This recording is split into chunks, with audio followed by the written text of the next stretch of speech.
Letter Vedic period.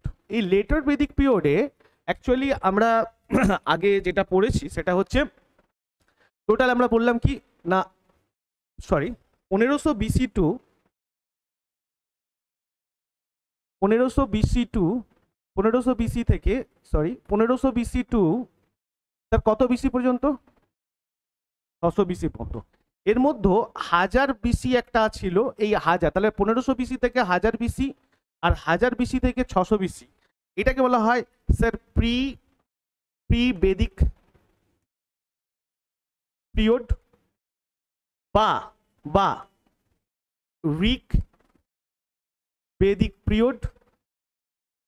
আর এই অংশটাকে 1000 BC থেকে 600 বিসির মধ্যে এটাকে আমরা বলবো লেটার বেদিক পিরিয়ড, বা এটাকে আমরা কি বলবো পরবর্তী বৈদিক যুগ। এটা হচ্ছে লেটার বেদিক পিরিয়ড বলা হয়, ঠিক আছে? তো বা পোস্ট বেদিক পিরিয়ড বলতে পারো, বা later Vedic period. Period age টোটালটাকে বলা হয় স্যার বেদিক পিরিয়ড। আমরা এর ক্লাস আগে করে নিয়েছি, যেটা স্যার 1500 থেকে 1000 বিসি, যেটাকে ঋগ বেদিক পিরিয়ড বলা। আমরা আজকে যেটা ক্লাস করব সেটা 1000 বিসি থেকে 600 BC, that is call later Vedic period. Clear? Next আসবো লেটার বেদিক পিরিয়ড। এবার আসছি এই লেটার বেদিক পিরিয়ডে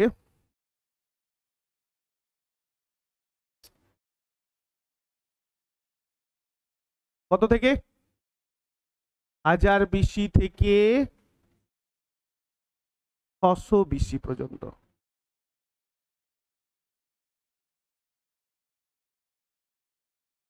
এর যদি আমরা ইন্ট্রোডাকশন পার্ট করি তাহলে প্রথম আমরা যেটা ক্লাস করব সেটা হচ্ছে কি না এদের আমরা এটা সম্বন্ধে জানতে পারি কোথা থেকে। অ্যাকচুয়ালি পোস্ট বেদিক পিরিয়ড বা লেটার বেদিক পিরিয়ড বা পরবর্তী বৈদিক যুগ সম্বন্ধে জানতে পারি কোথা থেকে। ঋগ্বেদিক পিরিয়ডে না অ্যাকচুয়ালি যেটাই কেবলমাত্র ছিল সেটা হচ্ছে ঋগ্বেদ, বাদ বাকি যা পড়েছো আমরা আগে আমি ডিসকাস করে দিয়েছি। ঋগ্বেদিক পিরিয়ডের তেই ডিসকাস করেছি। কি ডিসকাস করেছিলাম ওখানে? আমি দেখো ঋগ্বেদ ডিসকাস করেছি, যজুর্বেদ ডিসকাস করেছি, সাম বেদ, অথর্ববেদ, ব্রাহ্মণা অ্যান্ড উপনিষদ, আরণ্যক। ঋগ্বেদ ছাড়া বাদ বাকি যত সাহিত্য আছে বোঝা গেছে সে কি হচ্ছে অন্যান্য বেদগুলো, আর 3টে বেদ অ্যান্ড উপনিষদ, ব্রাহ্মণ, আরণ্যক, এরা সব তৈরি হয়েছিল স্যার লেটার বেদিক পিরিয়ডে, লিখিত হয়েছিল। ব্যাপারটা বোঝা গেছে স্যার? কেবলমাত্র ঋগ্বেদিক পিরিয়ডে ঋগ্বেদই তৈরি ছিল, তাও বা সেটা লিখিত রূপ নয়, এটা বাই মাউথ মানে বাই স্পিচ বলতে পারো, মুখে মুখে এটা চলতো। লেটার বেদিক পিরিয়ডে তাহলে সোর্স আমি কোথা থেকে পাবো? অবশ্যই যেগুলো লিখিত হয়েছিল সাহিত্য থেকে, যেগুলো ছিল যে 3টে বেদ সেটা ঋগ্বেদে লেখা হচ্ছে। তাহলে source of later Vedic period, source of later Vedic period, এই সোর্স কোথা থেকে? না আমরা এই বেদের এই লেটার বেদিক পিরিয়ডের সোর্স কোথা থেকে পাবো, জানতে পারি কোথা থেকে? তার কারণ এই লেটার বেদিক পিরিয়ডে যেগুলো লেখা হয়েছিল সেখান থেকে জানতে পারবো না। তো এই লেখা সাহিত্যগুলো কি ছিল? অন্যান্য বেদ, ঋগ্বেদ ছাড়া বাদ বাকি বেদ। তাহলে কি না সামবেদ, আচ্ছা যজুর্বেদ,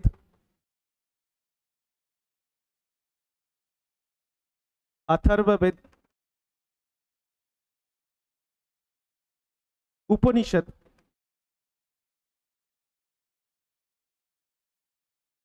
আচ্ছা কিছু উপনিষদ আর ব্রাহ্মণাস।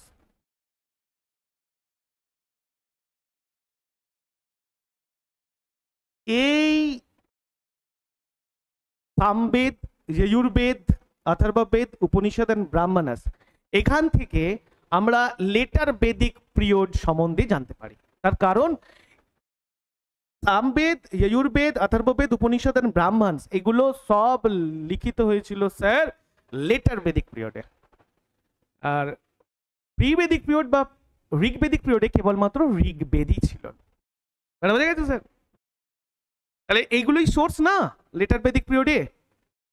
তো আমরা সোর্স প্রথম আমরা জানতে পারি তাহলে লেটার বেদিক পিরিয়ড সম্বন্ধে এই সব জিনিস থেকে। আর তোমাকে কোশ্চেন করবে যে ব্রাহ্মণস বা উপনিষদ বা অথর্ববেদ বা যজুর্বেদ আর সামবেদ কখন কোন সময় লিখিত হয়েছিল, তুমি বলবে যদি বিসি চাই 1000 বিসি থেকে 600 বিসির মধ্যে, আর যদি তোমার পিরিয়ড চাই তাহলে তুমি বলবে letter Vedic period. Clear?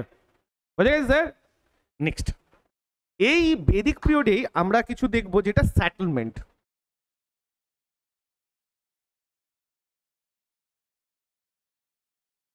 Settlement যদি আমরা দেখি, settlement of later Vedic period লিখো,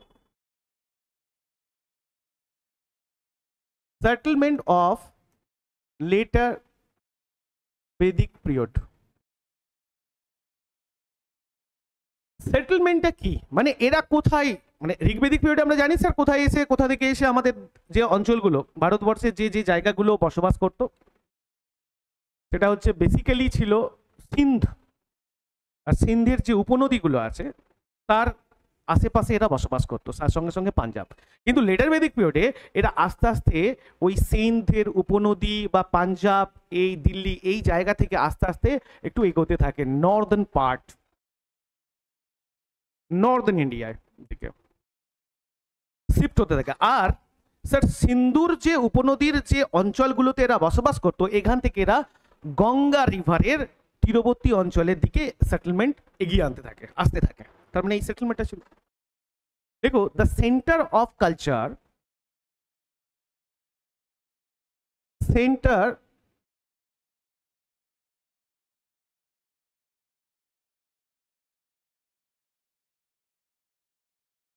center of culture, the center of culture now shifted from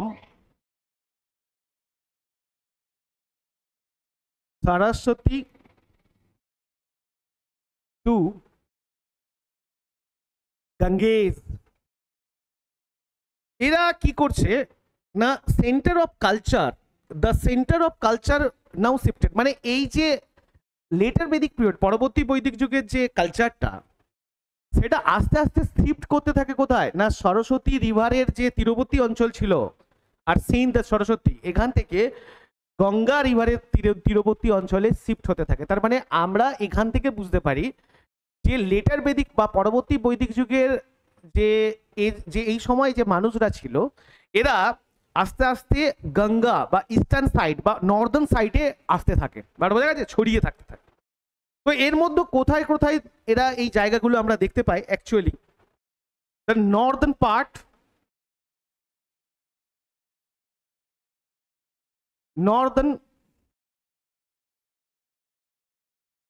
Northern India, কোথায় কোথায় দেখতে পাই নর্দার্ন ইন্ডিয়ার দিকে যে আসতে থাকে। আচ্ছা তুমি দেখো আরবিয়ান সি,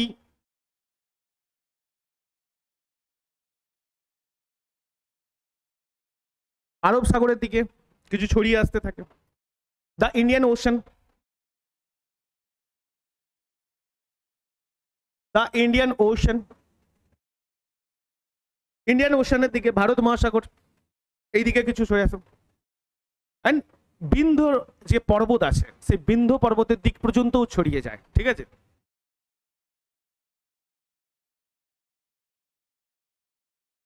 বিন্ধ্য মাউন্টেন। তাহলে এই সেটেলমেন্টটা লেটার বেদিক পিরিয়ডে যে সেটেলমেন্টটা, the settlement of later Vedic period, the center of culture now shifted from Saraswati to Ganges। আগে এরা সিন্ধ সরস্বতী নদীর তীরবর্তী অঞ্চলে বসবাস করত, সেখানে করছিলই, কিন্তু পরবর্তী সময় এরা আস্তে আস্তে নর্থের দিকে শিফট হতে থাকে, গঙ্গার দিকে শিফট। আর গঙ্গা স্যার নর্দার্ন পার্টে প্রবাহিত হয়, তো নর্দার্ন দিকে শিফট হতে পারে। তাহলে নর্দার্ন ইন্ডিয়া মুভ করে এরা আস্তে আস্তে, আরবিয়ান সির দিকে মুভ করতে থাকে, আরব সাগরের তীরবর্তী অঞ্চলে। দ্য ইন্ডিয়ান ওশান ভারত মহাসাগরের দিকে ছড়িয়ে পড়তে থাকে আস্তে আস্তে, অ্যান্ড বিন্ধ্য মাউন্টেন পর্যন্ত এদের বিস্তার দেখা যায়। তাহলে লেটার বেদিক পিরিয়ডে যে অঞ্চলটা পোস্ট বেদিক পিরিয়ড এই প্রি বেদিক পিরিয়ডে ছিল প্রাক বৈদিক যুগে, সেটা আস্তে আস্তে লেটার বেদিক পিরিয়ডে আস্তে আস্তে শিফট হতে থাকে গোটা ভারতবর্ষের কিছু কিছু জায়গা থেকে। এই জায়গাগুলো। এবার এখান থেকে আমরা কিছু সূত্র জানতে পারি কোথা থেকে, মানে এই এই সব জিনিসগুলো যে এরা ছড়িয়ে পড়তে থাকে এটা কোথা থেকে জানতে পারি। আমরা কিছু ব্রাহ্মণাস দেখেছি, যেমন শতপথ ব্রাহ্মণ। এই শতপথ Brahmana refers to the Aryans, the movement of Aryans to the eastern Gangetic plains। মানে এই শতপথ যে ব্রাহ্মণ আছে, ব্রাহ্মণগুলো আছে না, প্রত্যেকটা বেদের সঙ্গে ব্রাহ্মণ যুক্ত, আবার উপনিষদও যুক্ত, বোঝা গেছে স্যার? এটা তো জানা আছে। তার মধ্যে শতপথ ব্রাহ্মণ আর তৈতরীয় ব্রাহ্মণ। তা তৈতরীয় ব্রাহ্মণ বলে একটা ব্রাহ্মণ আছে, আর শতপথ, এই দুটো খুব ইম্পর্টেন্ট ব্রাহ্মণ। যতগুলো ব্রাহ্মণ আছে সব থেকে ওল্ডেস্ট ব্রাহ্মণ হচ্ছে স্যার শতপথ ব্রাহ্মণ। আর এই শতপথ ব্রাহ্মণ is related to sir which Veda? Yajur Veda. Shatapath and Taittiriya Brahman are related to Yajur Veda। তাহলে এটাও কোশ্চেনে আসে। তো এর শতপথ ব্রাহ্মণ থেকে এটা আমরা বুঝতে পারি যে স্যার এরা আস্তে আস্তে মুভ করতে থাকে গাঙ্গেটিক প্লেন্সের দিকে। ঠিক আছে, তো লেখো এটাকেও আমরা স্যার লিখিত করব। দা শতপথ Brahmana refers to the expansion of the Aryans to the eastern Gangetic plains। তো এই শতপথ ব্রাহ্মণ এটা রেফার্স করে, the শতপথ Brahmana refers to the expansion, এটা এক্সপেন করতে শুরু করে, expansion of the Aryans to the eastern Gangetic planes. মানে ইস্টার্ন সাইডে গঙ্গার দিকে, ইস্টার্ন সাইড আছে, নর্দার্ন সাইড থেকে গঙ্গা যে ইস্টার্ন সাইডের দিকে ফ্লো হয়, সেই সাইডের দিকে আস্তে আস্তে এরা এক্সপেন্ড করতে থাকে। কে? আরিয়ান্সরা। এটা শতপথ ব্রাহ্মণ বলে। আর the later Vedic text, the later Vedic text refer to the division of India। Later পরবর্তী সময় এই পরবর্তী কিছু বৈদিক যে টেক্সট আছে, এই টেক্সটগুলো মানে কি কিছু বুকস ছিল যেগুলো রেফার করে to the division of India. Later Vedic text refer to the division of India. ইন্ডিয়াকে ডিভিশন করে দেয় লেটার বেদিক সময়। দেখো আগে আমরা কেবলমাত্র আর্যবর্ত পড়েছিলাম, তাই কি না? আর্যবর্ত পড়েছিলাম না, বলেছিলাম যে নর্দার্ন সাইডে যারা এই যে আর্যরা এসে বসবাস করতে শুরু করে এবং আস্তে আস্তে এরা নর্দার্ন সাইডকে পুরো ক্যাপচার করে নেয়, এটাকে কি বলে? আর্যবর্ত। তো এবার পরবর্তী বৈদিক সময় এই আর্যবর্ত তো ছিল, তার সঙ্গে সঙ্গে মধ্যদেশা অ্যান্ড দক্ষিণপথ, এই তিনটে ভাগে ইন্ডিয়াকে ডিভাইড করা হয়। তো লেটার বেদিক পিরিয়ডে ফার্স্ট কি না, ফার্স্ট হচ্ছে আর্যবর্ত। আর্যবর্ত মানে যেটাকে বাংলায় আর্যবর্ত বলে, ঠিক আছে?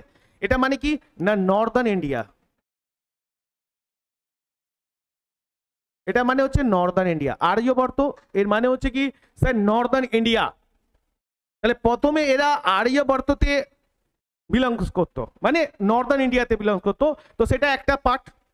দ্বিতীয় পার্ট হচ্ছে স্যার সেটা হচ্ছে কি না মধ্যদেশা।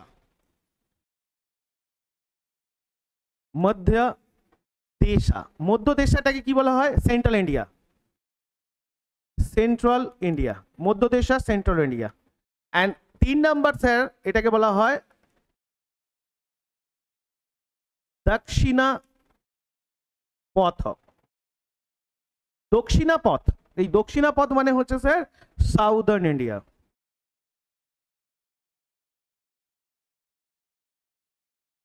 সাউদার্ন ইন্ডিয়া, বোঝা গেছে স্যার? তো এই হচ্ছে ব্যাপারটা এটা যে স্যার আর্যরা প্রথম অবস্থায় স্যার আর্যবর্ত বলে যে জায়গাটা, যেখানে নর্দার্ন ইন্ডিয়া বলা হতো, এই ইন্ডিয়ার নর্থ পার্টে এরা থাকতো। আস্তে আস্তে এরা লেটার বেদিক পিরিয়ডে এরা মুভ হতে শুরু করে কোন দিকে, না গাঙ্গেটিক প্লেন্সের দিকে। প্লেন্স মানে কি, সমভূমি। গঙ্গার যে সমভূমি অঞ্চল আছে সেই সমভূমি অঞ্চলে আস্তে আস্তে এরা মুভ করতে থাকে, আর মুভ করে এরা পরবর্তীকালে মধ্য দেশা, যেটাকে বলে সেন্ট্রাল ইন্ডিয়ায় ছড়িয়ে পড়ে, যে আমরা আরব সাগর বলেছিলাম স্যার লোকেশনস, অ্যান্ড দক্ষিণা পথ আস্তে আস্তে এরা সাউদার্ন ইন্ডিয়াও চলে আসে। তো এই পুরো ইন্ডিয়াকে, যদি পুরো টোটাল ইন্ডিয়া ধরি, পুরো ইন্ডিয়াকে আমরা এই সময় ইন্ডিয়াকে তিনটে ভাগে ভাগ করা। একটা হচ্ছে স্যার এইটা ভাগটাকে বলা হয় স্যার আর্যবর্ত, এই মধ্য ভাগটাকে বলা হয় মধ্য দেশা বা সেন্ট্রাল ইন্ডিয়া, আর এটাকে বলা হয় দক্ষিণাপথ। বুঝা গেছে স্যার? এই অঞ্চলে এরা এই সময় এসে বসবাস করতে শুরু করে লেটার বেদিক টাইমে। বুঝতে পেরেছো স্যার? হ্যাঁ, নেক্সট আমরা বলবো লেটার বেদিক টেক্সট যেটা রেফার্স করে তোরটা, ঠিক আছে। নেক্সট আমরা এখানে দেখবো, সরি, এই সময় কিছু নদীকে আমরা বুঝতে পারি। তো মেনি রিভার্স এই সময় আমরা আগে তো রিভার্স আমরা শুনেছি, কি কি রিভার্স, না অ্যাকচুয়ালি সিন্ধ, গঙ্গা আর সিন্ধের যে ট্রিবিউটারিগুলো আছে সেগুলো সম্বন্ধে জানতাম, সেটা হচ্ছে আমরা ঋগ্বেদিক পিরিয়ডে পেয়েছি। কিন্তু লেটার বেদিক পিরিয়ডে আমরা কিছু এক্সট্রা রিভারের নাম পাই। তো এক্সট্রা, তো ঋগ্বেদিক যে লেটার বেদিক রেফার্স কিছু মেনি রিভার এইরকম কিছু রেফার করে, সেই নদীগুলোর মধ্যে এইখানে কিছু কয়েকটা নদী আমরা জানতে পারি নাম, যেমন নর্মদা। নর্মদা সম্বন্ধে আমরা এখানে জানতে পারি। 2 স্যার আমরা চম্বল সম্বন্ধে জানতে পারি, চম্বল রিভার, ঠিক আছে। 3 আমরা গন্ডক সম্বন্ধে জানতে পারি।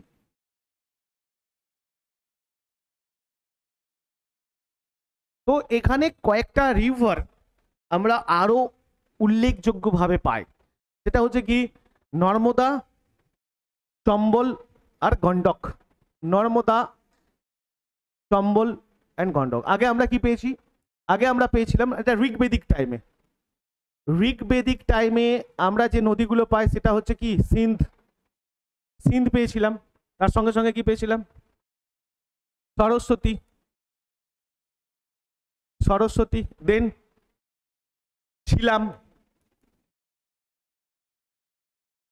ছিলাম, তারপরে চেনাব, রবি আর সুতলেজ।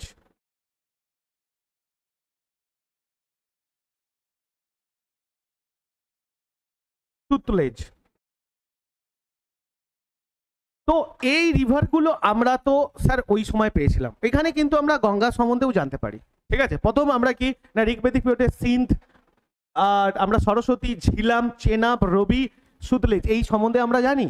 গঙ্গা নামও এখানে পাওয়া যায়। গঙ্গা, আর স্যার গঙ্গার সব থেকে বৃহত্তম ট্রিবিউটারি নাম কি, যমুনা সম্বন্ধেও আমরা জানতে পারি। বাট এখানে আরো 3টে রিভারকে আমরা এখানে উল্লেখ পাই, সেটা হচ্ছে নর্মদা, চম্বল অ্যান্ড গন্ডক। এটা হচ্ছে কি post Rigvedic period, post Vedic period এক সব থেকে করলে বেটার হয়। পোস্ট বেদিক পিরিয়ডে আমরা এই উল্লেখযোগ্য রিভারগুলো যাই, তার মধ্যে আমরা এখানে বেস্ট পাবো নর্মদা, চম্বল অ্যান্ড গন্ডক। ক্লিয়ার? বুঝতে পেরেছো স্যার? তাহলে এটা ছিল আমাদের প্রথম ইন্ট্রোডাকশন পার্ট। এরা প্রথম হচ্ছে কোথা থেকে, এদের সোর্স আমরা এই লেটার বেদিক পিরিয়ডের সোর্স কোথায় পাই, লেটার বেদিক পরবর্তী বৈদিক যুগের সোর্স পাই আমরা কোথা থেকে, না যতগুলো আমাদের সাহিত্য ছিল ঋগ্বেদ ছাড়া বাদবাকি ব্রাহ্মণ আর উপনিষদ, সামবেদ, যজুর্বেদ অ্যান্ড অথর্ববেদ, এখান থেকে আমরা পাই। নেক্সট এরা সেটেলমেন্ট দেখলাম, সেটেলমেন্ট ঋগ্বেদিক টাইমে এরা আর্যবর্ত, যেখানে নর্দার্ন পার্টে এরা অবস্থান করতো, যেখানে সিন্ধ এবং সিন্ধের যে উপনদীগুলো ট্রিবিউটারি উপনদীর জায়গায় বেস করে থাকতো। কিন্তু পরবর্তী সময় এটা আস্তে আস্তে শিফট হতে থাকে গঙ্গার দিকে, ঠিক আছে, ইস্টার্ন পার্ট অফ ইন্ডিয়া। তো গঙ্গার যে তীরবর্তী অঞ্চল আছে সেই জায়গাগুলো এটা শিফট হতে থাকে, এটা ছিল। দেন এখান থেকে আমরা জানতে পারি এটা যে এই অঞ্চলকে কয়েকটা ভাগে ভাগ করা যায়। এই যে পুরো সেটেলমেন্টটা, এই সেটেলমেন্টটা সম্বন্ধে আমরা পোস্ট ঋগ্বেদিক পিরিয়ড, বা পরবর্তী বৈদিক যুগের সেটেলমেন্ট সম্বন্ধে আমরা জানতে পারি কোন ব্রাহ্মণ গ্রন্থ থেকে? স্যার শতপথ ব্রাহ্মণ গ্রন্থ থেকে। এটা একটা কোশ্চিন হয়। Shatapatha Brahmana refers to the movement, the expansion of Aryans কোথায়? To northern part of India. তো এটা to eastern part of Gangetic plains, এটা জানতে পারি। নেক্সট আমরা এইখান থেকে জানতে পারি যে এই সময় কিছু রিভার্স ছিল, যেটা ঋগ্বেদিক টাইমে ছিল সিন্ধ, সরস্বতী, ঝিলাম, চেনাব অ্যান্ড রবি, সুতলেজ, গঙ্গা অ্যান্ড যমুনা। এটা এখানে ছিল নর্মদা, চম্বল, গন্ডক। এরা বেস্ট রিভার ছিল এই সময়। এটা সম্বন্ধে Narmada is the best one. Next আমরা শুরু করব এবার, যেটা করব সেটা হচ্ছে এই পোস্ট বা লেটার বা পরবর্তী বৈদিক যুগের রাজনৈতিক পলিটি নিয়ে। এদের এখানে পলিটি প্রত্যেকটা যে এজ হয় না, সেই এজের একটা ইন্ট্রোডাকশনস হয়, একটা পার্ট, দেন পলিটি হয়, তার সোসাইটি হয়, তার ইকোনমিক্যাল কালচার হয়, তার রিলিজিয়ন হয়। তো এই সমস্ত গিয়ে একটা সভ্যতা তৈরি হয়। তার মধ্যে আমরা এখানে করব পলিটি। স্যার পলিটি সম্বন্ধে যদি আমরা জানতে চাই, তাহলে এই পলিটিকে দুটো জায়গায় স্যার আলাদা করে ডিফারেন্স করে আলোচনা করব, যাতে তুমি সুবিধে বোধ করো। ঠিক আছে, প্রথম হচ্ছে স্যার এইদিকে লেখো ঋগ্বেদিক পিরিয়ড, ঋগ্বেদিক টাইম বলতে পারো। আর এটাকে বলা হয় স্যার পোস্ট বা প্রি ঋগ্বেদিক টাইম। আর এটা হচ্ছে স্যার পোস্ট বা later Vedic time, later Vedic time. Polity যদি আলোচনা করি, তাহলে ঋগ্বেদিক টাইমে যে পলিটি আমরা কিভাবে দেখেছিলাম সেটা আগে দেখি। আচ্ছা, ঋগ্বেদিক টাইমে পলিটিতে রাজনৈতিক যে রূপরেখা ছিল এই পুরো অঞ্চল বেশে, এখানে সব থেকে নিচে কে থাকতো? সব থেকে নিচে কে ছিল? ইউনিট। রাজ্যের সব থেকে নিচের ইউনিট কি ছিল? কুল। কুলের ওপরে কি ছিল? কুলের ওপরে গ্রামা। গ্রামের উপরে কি ছিল? ভিস। আর ভিসের উপরে কি ছিল? জন ছিল। তো এখানে মেন জনাটাকে রাখবো, রেখে এটাকে তিনটে ভাগে ভাগ করো। এটা হচ্ছে স্যার ভিস, ভিসের নিচে কে ছিল? গ্রামা। আর গ্রামের নিচে ছিল কি? কুল্লা।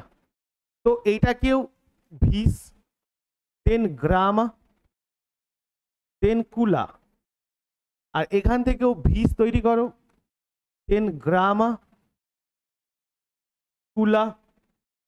এইভাবে তার মানে স্যার কুল, কয়েকটা কুল নিয়ে তৈরি হয় গ্রাম, কয়েকটা গ্রাম নিয়ে তৈরি হয় ভিস, আর কয়েকটা ভিস নিয়ে তৈরি হয় জন।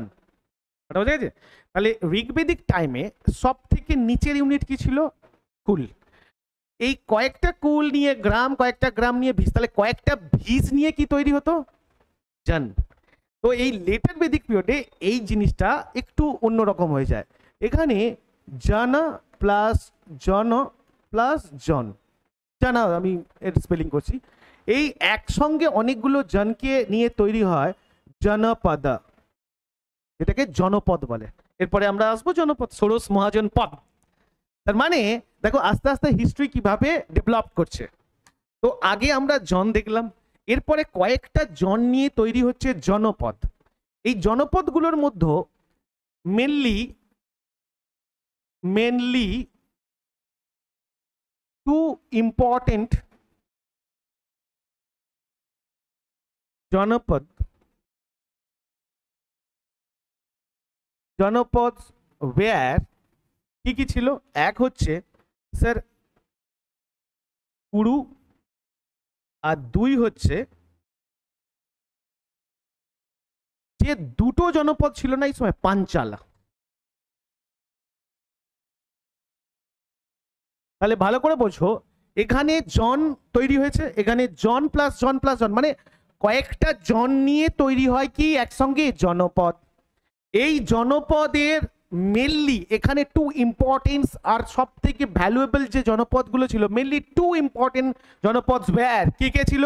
একটা হচ্ছে স্যার কুরু, আর দুই হচ্ছে কি পাঞ্চাল। এটা নিয়ে কোশ্চেন হয় যে লেটার বেদিক পিরিয়ডে দুটো ইম্পর্টেন্ট জনপদের নাম করো, একটা হচ্ছে কুরু আর একটা হচ্ছে পাঞ্চাল। রেলওয়ে কোশ্চেন করে এটা।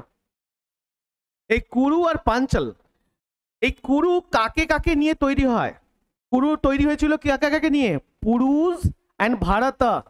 ভারত যে ট্রাইব ছিল আর পুরু ট্রাইব ছিল, এই পুরু ট্রাইব আর ভারত ট্রাইব দুটো একসঙ্গে অ্যাডজাস্ট হয়ে যেটা তৈরি হয় তার নাম কি? কুরু বংশ। এটাকে ক্লেন বলে। তাহলে পুরুষ প্লাস ভারত, ভারত আর পুরু এরা কি ছিল? ক্লেন ছিল, এক একটা বংশ ছিল। পুরু বংশ আর ভারত বংশ, এই পুরু বংশ আর ভারত বংশ দুজনে জয়েন্ট হয়ে গিয়ে তৈরি হয় কি? কুরু বংশ জন্ম দেয়। তার মানে এই শক্তিশালী হওয়ার কথা, 100% শক্তিশালী হবে। এই কুরু পরবর্তীকালে যে তৈরি করেছিল তার নাম কি? কুরুক্ষেত্রে যে যুদ্ধ হয়েছিল মহাভারতের, কে কাদের মধ্যে যুদ্ধ হয়েছিল স্যার? কৌরব আর পাণ্ডব, তাই কি না স্যার? পাণ্ডু আর কৌরব ছিল না, এই পাণ্ডু আর কৌরবরা স্যার এই কুরু বংশজাত। এটা পরীক্ষায় আসে, বোঝা গেছে স্যার? তাহলে পাণ্ডব আর যে কৌরবরা ছিল এরা কোন বংশ থেকে বিলং করতো? কুরু বংশ থেকে বিলং করতো। আর মহাভারত তো স্যার লেটার বেদিক নিয়মেই লেখা হয়েছে, এই জন্য এটাকে হচ্ছে এপিক টাইমও বলা হয়, এপিক এজও বলা হয়। Later Vedic later Vedic age is called also epic age. তার কারণ এখানে মহাভারত অ্যান্ড রামায়ণ কটা এই সময়ই লেখা হয়, সেটা পরে আসছি স্যার, আমরা যখন রিলিজিয়ান পড়বো তখন দেখবো। এখন তাহলে আমি বুঝছি স্যার মেনলি এই যে জনপদগুলো তৈরি হলো, অনেকগুলো জন, ছোট ছোট জন, এই সময় কিন্তু রাজাকে দেখা যায়নি, এখনো রাজার নাম উঠেনি ভালোভাবে। মানে কি, মানে শক্তিশালী রাজা বলে কিনা, ছোট ছোট কিছু জনপদের হেড ছিল।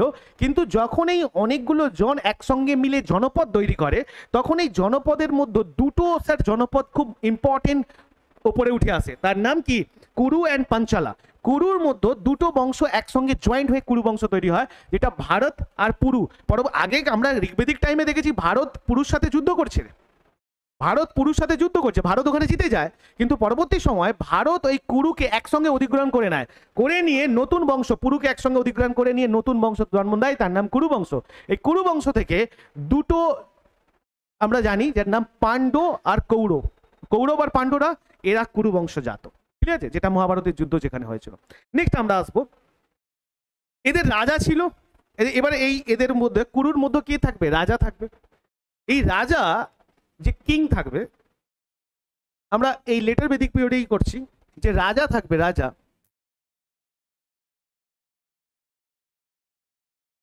এই রাজা যে থাকবে যাকে কি বলবো? কিং। এই কিং এর মানে একটা জনপদের হেড কাকে বলবো? জনপদের হেড কে? জনপদের হেড কে হতো? কিং, সব থেকে উপরে কিং। কিং কয়েকটা টাইটেল নিয়ে বসতো, এর আগে কিন্তু টাইটেল ইউজ হয়নি। কিং এর কতগুলো টাইটেল থাকতো নিজের কাছে, ঠিক আছে? এই টাইটেলগুলো কি কি ছিল না, যে রাজা এই সময় থেকে রাজা নিজের টাইটেল অধিগ্রহণ করতে শুরু করে, তার মানে আস্তে আস্তে ডেভেলপড হবে রাজা এবং তার সঙ্গে সঙ্গে সোসাইটি, পলিটি। এই টাইটেলগুলো ছিল কি? একরাট, সরি,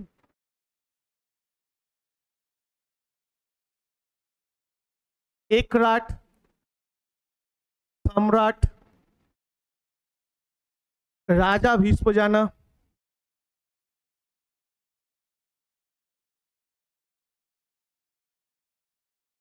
একরাট, সম্রাট, রাজা ভীষ্মজানা, রাজা ভীষ্মজানা। তাহলে এই যে টাইটেল নিত, জনপদের যে হেড হতো তার নাম কি? জনপদের যে হেড হতো তার নাম কি? কিং, রাজা। এই রাজার যে টাইটেল অধিগ্রহণ করতো তার নাম কি? একরাট, সম্রাট, রাজা ভীষ্মজানা, রাজা ভীষ্মজানা, ঠিক আছে? তো এই টাইটেলগুলো এরা নিত। এর সঙ্গে সঙ্গে পলিটির আমরা আরো দেখব যে পলিটির Rigvedic period and later Vedic period. আমরা যদি আবার ঋগ্বেদিক পিরিয়ড লিখছি, Rigvedic age and later. Rigvedic এজেতে আমরা দেখব স্যার এখানে পলিটিকে কিভাবে ভাগ হচ্ছে, মানে ওপরে থেকে থাকতো কিং, এখানে কিংকে সাহায্য করার জন্য দুজন থাকতো, কে কে? একটা হচ্ছে স্যার পুরোহিত, পুরোহিত থাকতো বা প্রিস্ট। আর এখানে কে থাকতো? এ পরামর্শ দান করতো রাজাকে। কে পরামর্শ দান করতো সকল কাজের জন্য? পুরোহিত। রাজার দুটো মেইন অফিসিয়াল ছিল, রাজার দুটো মেইন অফিসিয়াল ছিল, একজন ছিল পুরোহিত, তিনি রাজাকে পরামর্শ দান করতেন কি করতে হবে কি না করতে হবে, আর একজন ছিল স্যার সেনানি। সেনানির কাজ ছিল the commander of the army. সেনানি ছিল কমান্ডার অফ দ্য আর্মি। আর পুরোহিত কি করতো? প্রিয়েস্ট। এ রাজাকে সাজেস্ট করতো কোনো কিছু জিনিস, কি পরামর্শ নেবে, কি পরামর্শ দিতে হবে, আর সেই অনুযায়ী রাজা কি করতো না যুদ্ধ বিগ্রহ অধিগ্রহণ নিয়মাবলী পালন করত। এর সঙ্গে সঙ্গে আরো দুটো ছিল স্যার, দুটো অ্যাসেম্বলি ছিল, মোস্ট ইম্পর্টেন্ট অ্যাসেম্বলি, সভা অ্যান্ড সমিতি। সভা ছিল, সভা কি ছিল? সভা এ কাউন্সিল অফ এল্ডার্স। সভা কি ছিল? এ কাউন্সিল অফ এল্ডার্স। সভা কি ছিল? এ কাউন্সিল অফ এল্ডার্স। মানে এখানে সব থেকে বেশি এল্ডার্সরা, এল্ডার্স মানে কি বয়স্করা, এইখানে এসে জমা হতে পারতো। আর এর সঙ্গে আরেকজন ছিল সমিতি। সমিতি, সমিতি কাকে বলতাম? এই অ্যাসেম্বলি ছিল, এই অ্যাসেম্বলি এন্টায়ার পিপলের জন্য, an assembly for entire people, ঠিক আছে? An assembly for entire people. এই অ্যাসেম্বলি কি ছিল না সবার জন্য। তো যত মানে অ্যাসেম্বলি ছিল সবার জন্য, তাহলে সমিতি কি ছিল না? সমিতি হচ্ছে সমাজের সমস্ত মানুষের জন্য সমিতি ছিল। আর সভা ছিল কেবলমাত্র এল্ডার্সদের জন্য। এবার এই সভাতে কি অ্যাটেন্ড করতে পারতো স্যার? ওমেন্সরা। ওমেন্সরা অ্যাটেন্ড করতে পারতো, কিন্তু সমিতিতে ওমেন্সরা অ্যাটেন্ড করতে পারতো না। ক্লিয়ার? তো এটা ছিল ঋগ্বেদিক টাইমে। কিন্তু লেটার বেদিক টাইমে সব থেকে ওপরে কি ছিল? কিং। এই কিং এর জন্য দুজন তো থাকতোই, একটা হচ্ছে পুরোহিত, স্যার পুরোহিত তো এখানেও থাকতো, অ্যান্ড সেনানি। সেনানি স্যার এখানেও থাকতো। তাহলে পুরোহিত আর সেনানি নো প্রবলেম স্যার, ঠিকঠাক। কিন্তু এখানে ঋগ্বেদিক টাইমে, এই লেটার ঋগ্বেদিক পিরিয়ডে, পরবর্তী বৈদিক যুগে সভা আর সমিতির গুরুত্ব স্যার কমে যায়। দ্য ইম্পর্টেন্স অফ সভা অ্যান্ড সমিতি was decreased, কমে যায়। তাহলে এখানে সভা সমিতি ছিল, উঠে যায়নি একদম, কিন্তু এদের ইম্পর্টেন্স কমে যায় কোথায়? লেটার পরবর্তী বৈদিক যুগে সভা সমিতির ইম্পর্টেন্স কমে গিয়ে এখানে কয়েকটা আরো জিনিস নতুন তৈরি হয়। তার নাম কি? একটা হচ্ছে ট্যাক্স কালেক্টর, একটা হচ্ছে রয়্যাল মেসেঞ্জার, আর একটাকে বলা হয় স্যার ট্রেজারি অফিসার। এই তিনটে নতুন ইউনিট তৈরি হয় এখানে। একটাকে বলা হয় ট্রেজারি,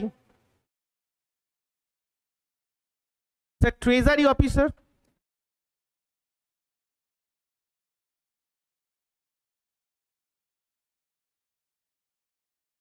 ট্রেজারি অফিসার, একটা হচ্ছে স্যার ট্যাক্স কালেক্টর, আর এটা হচ্ছে রয়্যাল মেসেঞ্জার। বোঝা গেছে? তার মানে রয়্যাল মেসেঞ্জার কি করতো? রয়্যাল মেসেঞ্জার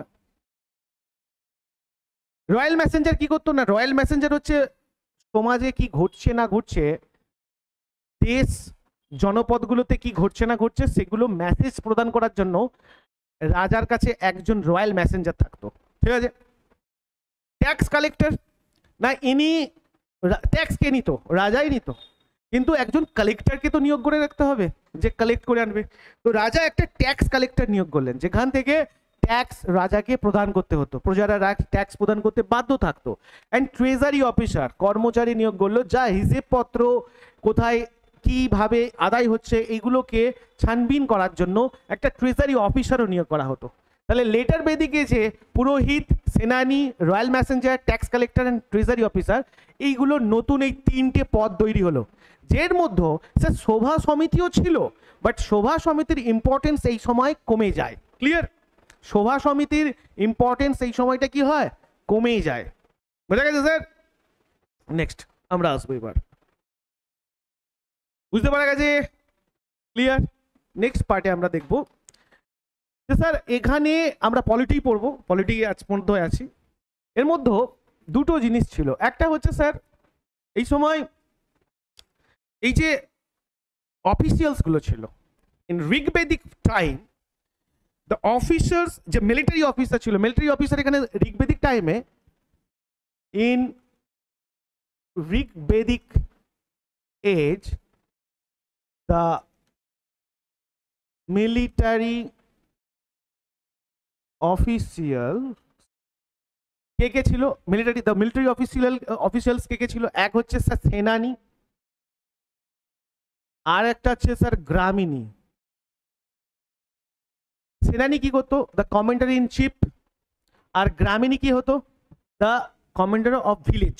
এটাকে দুজনে বলতো। এই সেনানি আর গ্রামিনী এরা কন্টিনিউড করছিল টু দেয়ার ফাংশন। তার মানে কি ভালো করে বোঝো না, এই সময় দুটো রয়্যাল, আমাদের যে ঋগ্বেদিক টাইমে যে মিলিটারি অফিসিয়ালস গুলো ছিল, ঋগ্বেদিক টাইমে যে মিলিটারি অফিসিয়ালস গুলো ছিল, একটা সেনানি আর একটা হচ্ছে স্যার গ্রামিনী, এরা দুজনেই অ্যাজ ইউজুয়াল কন্টিনিউ করছিল তাদের ফাংশন। কোথায়? লেটার বেদিক টাইমে।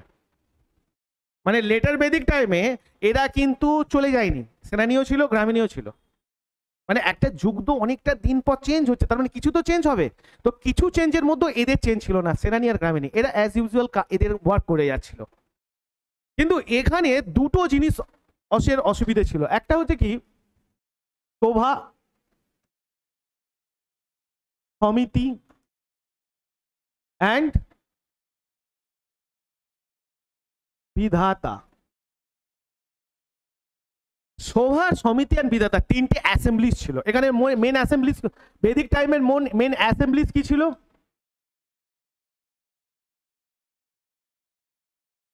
অ্যাসেম্বলিজ। বেদিক টাইমে মেন অ্যাসেম্বলিজ কি ছিল? একটা হচ্ছে শোভা, একটা হচ্ছে সমিতি, আর একটা হচ্ছে বিধাতা। তাহলে অ্যাকচুয়ালি ভালো করে বোঝো, ঋগ্বেদিক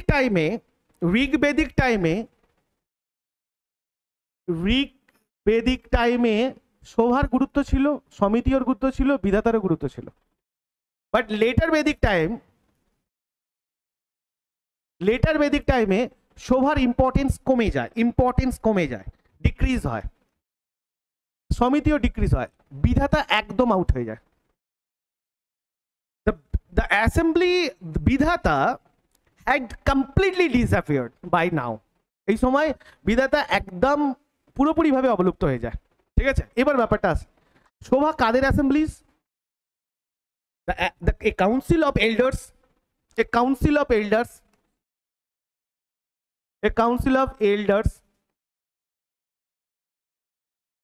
আর এখানে ওমেন্সরা স্যার অ্যাটেন্ড করতে পারতো। এরা ওমেন্সরা এখানে কি করতো? অ্যাটেন্ড করতে পারতো। Women's was allowed to this in this assemblies। ওমেন্সরা এই সময় অ্যালাউড ছিল সভাতে, কিন্তু খুব ভাবে নয়, মোটামুটি ভাবে। তার মানে ঋগ্বেদিক টাইমে ওমেন্সরা কোথায় ছিল? ঋগ্বেদিক টাইমে ওমেন্সরা এই সভাতে অ্যাটেন্ড করতে পারতো। সমিতিতে ওমেন্সরা অ্যাটেন্ড করতে পারতো না, did not attend। এখানে ওমেন্সরা অ্যাটেন্ড করতে পারতো না, সরি। বাট বিধাতাতে পুরোপুরি ভাবে ওমেন্সরা অ্যাটেন্ড করতে পারতো ঋগ্বেদিক টাইমে ওমেন্সরা পুরোপুরি ভাবে অ্যাটেন্ড করতে পারতো। বাট পরবর্তী সময়ে লেটার বেদিক পিরিয়ডে শোভার গুরুত্ব হারিয়ে যায় ওমেন্সের পুরোপুরি। তাহলে লেটার বেদিক পিরিয়ডে ওমেন্সরা একদম সভাতে যেতে পারতো না। স্যার সমিতিতে ওমেন্সরা একদম যেতে পারতো না, যেতে তো পারতোই না আগে থেকেই।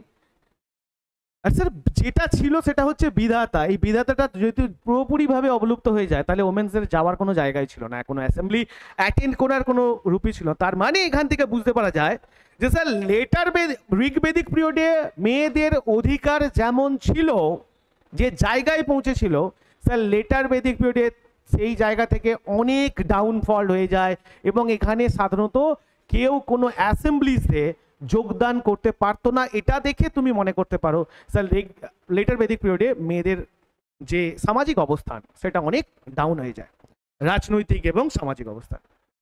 এটা বোঝা গেছে স্যার? ক্লিয়ার? তাহলে এখানে বিধাতা যে বিধাতা যেটা আছে,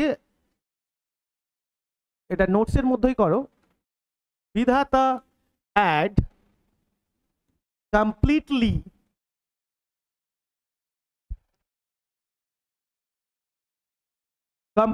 disappeared by now। তাহলে বিধাতা এখানে কমপ্লিটলি ডিসঅ্যাপিয়ার্ড হয়ে যায়, এটা একদম চলে যায়, বিধাতা নষ্ট হয়ে যায়। তাহলে এটা ছিল পলিটি। তাহলে লেটার বেদিক টাইমে যে পলিটি সেটা এইটুকু, মানে এইটুকুর মধ্যে অনেক কিছু আমরা দেখলাম। তার মধ্যে কেবলমাত্র আমরা ওই যে জন আর ভিস, আমরা কুল থেকে লেটার বেদিক পিরিয়ডে দেখলাম যে জনগুলো অনেকগুলো তৈরি হয়ে একসঙ্গে জনপদ তৈরি হয়। এই জনপদের একজন হেড হয়, তার নাম কিং, রাজা। এই রাজা একটা টাইটেল নিয়ে বসতো, তার নাম কি? একরাট, সম্রাট, বলো রাজা ভীষ্ম জানো। অ্যান্ড এদের এই জনপদগুলোর মধ্যে কিছু আস্তে আস্তে ক্যাপিটালও পরবর্তী সময়ে তৈরি করতে থাকে। এবং এখানে এই ঋগ্বেদিক পিরিয়ডে যে রাজ্যকে শাসন করার জন্য রাজার কাছে যে যে যে কর্মচারীগুলো ছিল, অফিসিয়ালসগুলো ছিল, তার মধ্যে দুটো মেইন অফিসিয়াল ছিল। একটা হচ্ছে পুরোহিত, আর দুই কে ছিল? সেনানি। পুরোহিত রাজাকে পরামর্শ দান করতো, আর সেনানি যুদ্ধ বিগ্রহের জন্য পরামর্শ দিত। এর সঙ্গে দুটো সভা ছিল, অ্যাসেম্বলিজ। একটা হচ্ছে কি না, অ্যাসেম্বলিজের মধ্যে দুটো ছিল, একটা সভা অ্যান্ড সমিতি। এই দুটোর মধ্যে স্যার মহিলারা অ্যাটেন্ড করতে পারতো ঋগ্বেদিক টাইমে সভাতে, কিন্তু লেটার বেদিক পিরিয়ডে পরবর্তী বৈদিক যুগে সভা সমিতি ওমেন্সরা অ্যাটেন্ড করতে পারতো না। দে আর নট অ্যালাউড ইন সভা অ্যান্ড সমিতি, অ্যান্ড বিধাতা হ্যাড কমপ্লিটলি ডিসঅ্যাপিয়ার্ড বাই নাও। এই সময় বিধাতা যেহেতু কমপ্লিটলি ডিসঅ্যাপিয়ার্ড হয়ে যায়, তাহলে মহিলারা একদম কোনো অ্যাসেম্বলিতে জয়েনই করতে পারে না। তার মানে মহিলাদের স্যার যে লেভেল সেটা ডিক্রিজ হয়ে যায়। তো এটা ছিল স্যার পলিটি। আর বিধাতা মানে কি, এখানে কিন্তু ঋগ্বেদিক টাইমে সব থেকে বেশি ওমেনরা অ্যাটেন্ড করতো। ওমেনরা যে যে জায়গা অ্যাসেম্বলিগুলোতে অ্যাটেন্ড করতো, তার মধ্যে দুটো অ্যাসেম্বলি, একটা সভা আর একটা বিধাতা। তার মধ্যে ঋগ্বেদিক টাইমে বিধাতাতে সব থেকে বেশি ওমেন্সরা অ্যাটেন্ড করতো। কিন্তু লেটার বেদিক টাইমে মেয়েদের প্রতি বিরক্ত হয়ে না কি করে স্যার বিধাতাকে আউটই করে দেয়। ঠিক আছে, তার কারণ এটা ছিল স্যার পুরুষতান্ত্রিক সমাজ। স্যার ঋগ্বেদিক টাইমে তবু মেয়েদেরকে অনেক সম্মান দেওয়া হতো। তার ওখানে স্যার লোপামুদ্রাকে দেখেছি, এরা প্রচুরভাবে সমাজে উন্নতি তৈরি করেছিল। ইভেন হাইমস রিচুয়ালসে অংশগ্রহণ করতো, হাইমস পাঠ করতো। ঠিক আছে, তার মানে তুমি বুঝতে পারছো হাইমস কিসের জন্য? স্যার হাইমস কিসের জন্য? কোনো কাকে পাঠ করার জন্য? হাইমস তো অ্যাকচুয়ালি কি স্তোত্র। এই স্তোত্রকে স্যার ডিসকাস করে কে? ব্রাহ্মণ। তো এই ব্রাহ্মণগুলোকে পাঠ করতো স্যার মহিলারা, ঋগ্বেদিক টাইমে মহিলারা। আর আজকে কি করছো তুমি?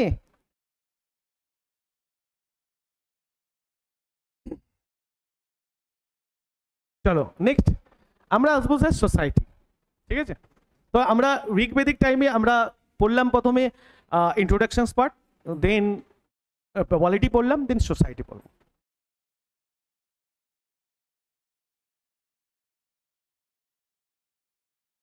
তো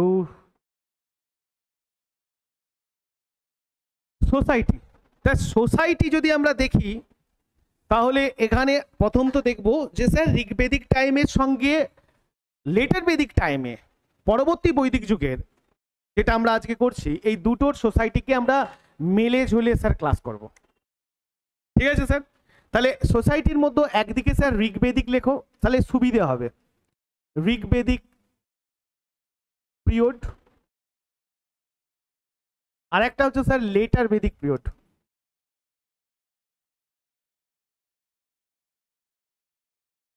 এই সময় সোসাইটিতে একজন স্যার দেখো, ঋগ্বেদিক পিরিয়ডে সোসাইটি অ্যাকচুয়ালি ছিল পিতৃতান্ত্রিক, মানে পুরুষ প্রধান সমাজ। এখন কি প্রধান সমাজ? পুরুষ না মহিলা প্রধান? হ্যাঁ, থাপড়ে দেবে। তো এখানে হচ্ছে স্যার ঋগ্বেদিক পিরিয়ডে এটা ছিল স্যার প্যাট্রিয়ার্কাল বলে। প্যাট্রিয়ার্কাল মানে হচ্ছে স্যার পিতৃতান্ত্রিক। তাহলে ঋগ্বেদিক পিরিয়ডে সমাজ ছিল প্যাট্রিয়ার্কাল বেসড, মানে পিতৃতান্ত্রিক। লেটার বেদিক পিরিয়ডেও একই ছিল, কিন্তু তখন পিতৃতান্ত্রিক সমাজ মানে ঘরের যে প্রধান সে কে হবে? পিতা, মানে পুরুষ। তো এই ঋগ্বেদিক টাইমেও ছিল প্যাট্রিয়ার্কাল, আর লেটার বেদিক টাইমেও ছিল প্যাট্রিয়ার্কাল। ঠিক আছে, নেক্সট এখানে 2 নাম্বার স্যার, আমরা যদি 2 নাম্বার দেখি, এখানে স্যার মনোগ্যামি বলে সোসাইটির মেন পোর্শনস গুলো নিয়ে আলোচনা করছি, এখান থেকে কোশ্চেন ওঠে। এখানে ছিল monogamy. Monogamy is a general practice. Monogamy মানে কি স্যার? বিবাহ। যে একটা বিবাহ করে তাকে বলা হয়, একটা বিবাহ করে, যে একটা বিবাহ করার পদ্ধতিকে কি বলা হয়? মনোগ্যামি। আর এই ঋগ্বেদিক টাইমে এক বিবাহই প্রচলন ছিল। ঠিক আছে, তো এই সময় ঋগ্বেদিক যে সোসাইটি ছিল এখানে মনোগ্যামি ছিল, এটা জেনারেল প্র্যাকটিস, মানে সবার জন্য ছিল এক বিবাহ। কিন্তু যখনই আমরা লেটার বেদিক পিরিয়ডে আসবো, সেখানে স্যার মনোগ্যামি তো ছিলই, মনোগ্যামি তো ছিল, বাট এখানে আর একটা নতুন চলে হয়, তাকে বলা হয় পলিগ্যামি। পলিগ্যামি মানে কি স্যার? না, এই পলিগ্যামি মানে বহু বিবাহ। আর এটা কারা করতে পারতো? এবার কেবলমাত্র রয়্যাল ফ্যামিলি, রয়্যাল ফ্যামিলি, এরা কেবলমাত্র রয়্যাল ফ্যামিলিরাই করতে পারতো। ঠিক আছে, তো বহু বিবাহ প্রচলন ছিল এখানে, মনোগ্যামিও প্রচলন ছিল অ্যান্ড পলিগ্যামিও প্রচলন ছিল। আর পলিগ্যামির মধ্যে কেবলমাত্র জেনারেল প্র্যাকটিস, দেখো মনোগ্যামি কিন্তু সবাই করতে পারতো তখনও লেটার বেদিক পিরিয়ডে। লেটার বেদিক পিরিয়ডে কেবলমাত্র রয়্যাল ফ্যামিলি যারা থাকতো, রাজা, রাজ কর্মচারী, রাজার সঙ্গে যারা যারা যে অফিসিয়ালস গুলো, তারা পলিগ্যামিতেও করা যেত। ঠিক আছে, নেক্সট বহু বিবাহ করতে পারত। নেক্সট 3 নাম্বার হচ্ছে স্যার চাইল্ড ম্যারেজ।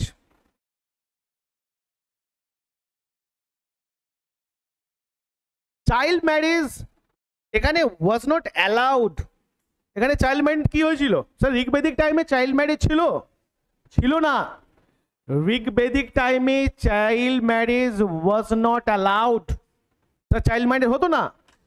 আর লেটার বেদিক পিরিয়ডে কিন্তু চাইল্ড ম্যারেজ ওয়াজ অ্যালাউড।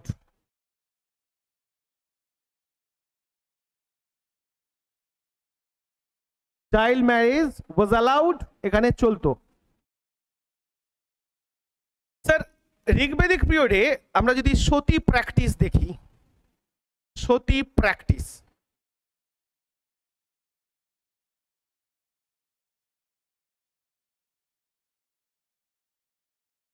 সতী প্র্যাকটিস এখানে স্যার ছিল না। সতী প্র্যাকটিস ঋগ্বেদিক টাইমে ছিল না, সতীদাহ প্রথা ঋগ্বেদিক টাইমে ছিল না। কিন্তু লেটার বেদিক পিরিয়ডে স্যার সতী প্র্যাকটিসকে স্যার গ্র্যান্ড করে দেয়, এখানে সতী প্র্যাকটিস চলছিল। বুঝা গেছে স্যার?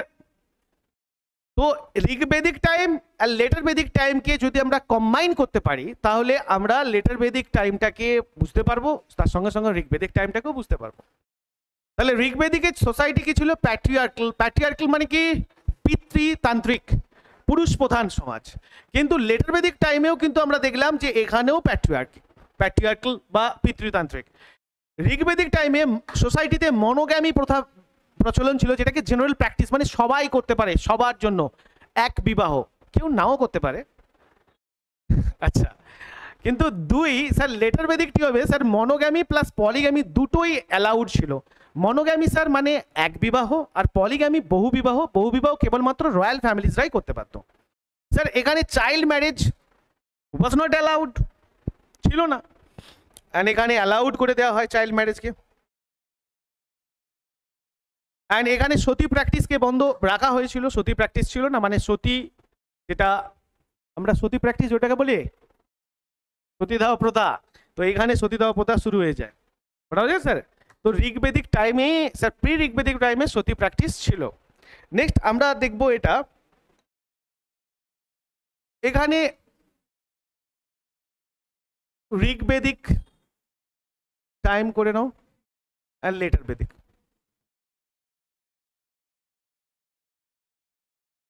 স্যার এই ঋগ্বেদিক টাইমে 1 নাম্বার এখানে হচ্ছে স্যার ওমেন্সরা অ্যাসেম্বলিজতে অ্যাটেন্ড করতে পারতো। তো attend the popular Assembly's, women attend the popular Assembly's, women attend the popular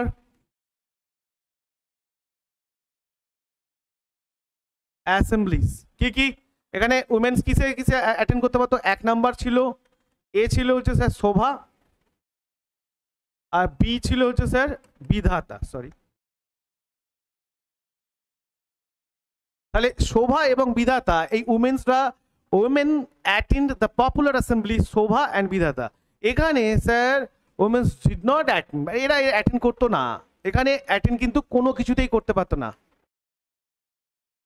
The women did not attend the assemblies.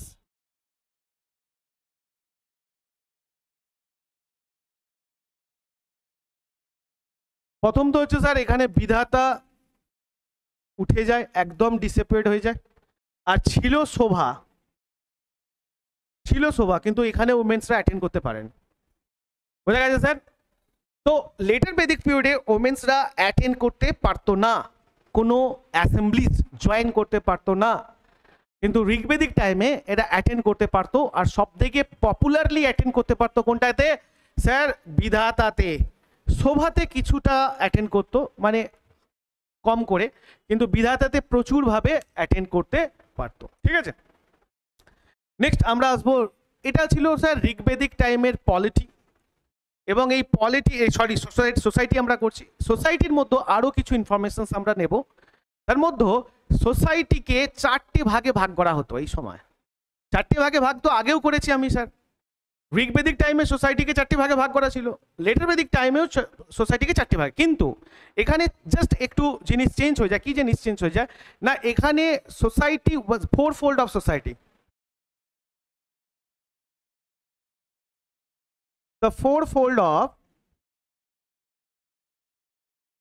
এই 4-fold অফ সোসাইটি কি কি ছিল? এক হচ্ছে ব্রাহ্মণ, 2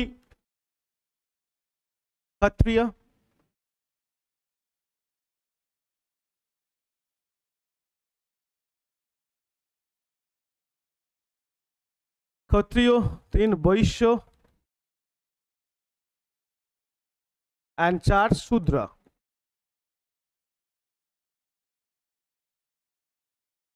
ঠিক আছে, এর মধ্যে এই যে 4-fold সোসাইটি ছিল এখানে সোসাইটিতে, এখানেও কিন্তু এই লেটার বেদিক পিরিয়ডেও এই 4টেই স্যার ফোল্ড ছিল সোসাইটির। কিন্তু প্রথম যে অবস্থায় এটা প্রাইমারিলি এটা কি ছিল, ঋগ্বেদিক টাইমে এটা ছিল কিসের উপর বেস্ট করে?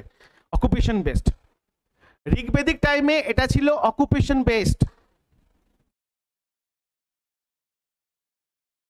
ঋগ্বেদিক টাইমে এটা ছিল অকুপেশন বেসড, কিন্তু লেটার বেদিক টাইমে এটা হয়ে যায় কিসের উপর না, হেরিডিটারি, মানে বংশগতভাবে।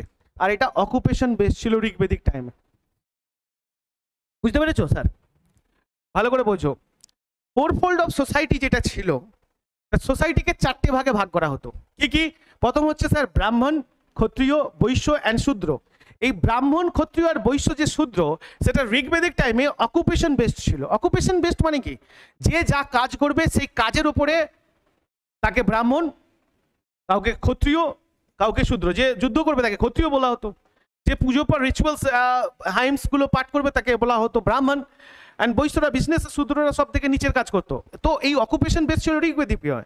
কিন্তু লেটার বেদিক পিরিয়ডে এটা হেরিডিটি হয়ে যায়, মানে জন্মগত। যে বাবা ব্রাহ্মণ তার ছেলে ব্রাহ্মণ হয়ে জন্মাবে, যে যার যে ক্ষত্রিয় তার ছেলেও ক্ষত্রিয় হবে। এটা ঋগ্বেদিক হিসেবে যে 4-fold ছিল। ভালো বোঝা গেছে স্যার? এখানে গেল। এরপরে যেটা আসবো, যে এখানে একটা খেলা হতো সোসাইটিতে সব থেকে বেস্ট, সেটা হচ্ছে মোস্ট ইম্পর্টেন্ট যে প্লে রুম, চ্যারিয়ট রেসিং। সব থেকে মেন যে খেলা হতো এটাকে বলা হয় chariot racing. Important important play বা গেম বলতে পারো। এই সময় ইম্পর্টেন্ট একটা প্লে বা গেম হতো, তার নাম কি? Chariot racing. মানে কি? রথ চালানো, যে রেস হতো, রথের রেস, সেই রথকে নিয়ে ছুটে চলে যাওয়া, তার যে রেস হতো সেই রেসটা হচ্ছে চ্যারিয়ট রেসিং। এটা হচ্ছে ইম্পর্টেন্ট প্লে অর গেম, সব থেকে সময় সোসাইটিতে বিলং করতো। ক্লিয়ার? বোঝা গেছে স্যার? আর এখন স্যার রথ চালাও, রথের গেম হয় না? এখন স্যার রথের গেম হয় না, রথকে ধরে ধরে টেনে নিয়ে চলে যায়, তাই তো? রথ আগে ছিল, রথ চালানোর গেম। নেক্সট আমরা আসবো স্যার সোসাইটি। এখানে পোট্রি সম্বন্ধে দেখবো। সোসাইটিতে পোট্রি, এই সোসাইটিতে পোট্রি ইউজ হতো। Used of 4 types of portray. Used of 4 types of portray. Portray মানে কি স্যার? পোট্রি মানে কি? আরে পোট্রি মানে কি? মাটির পাত্র, তাই কি না? তো এই পোট্রি এখানে 4-fold পোট্রি, এটা নিয়ে কোশ্চেন হয় স্যার। তো 4টে প্রকারের পোট্রি ইউজ হতো, পাত্র ইউজ হতো। 1 নাম্বার হচ্ছে sir red plus black ware. 2 number হচ্ছে স্যার রেড ওয়্যার। 3 নাম্বার হচ্ছে স্যার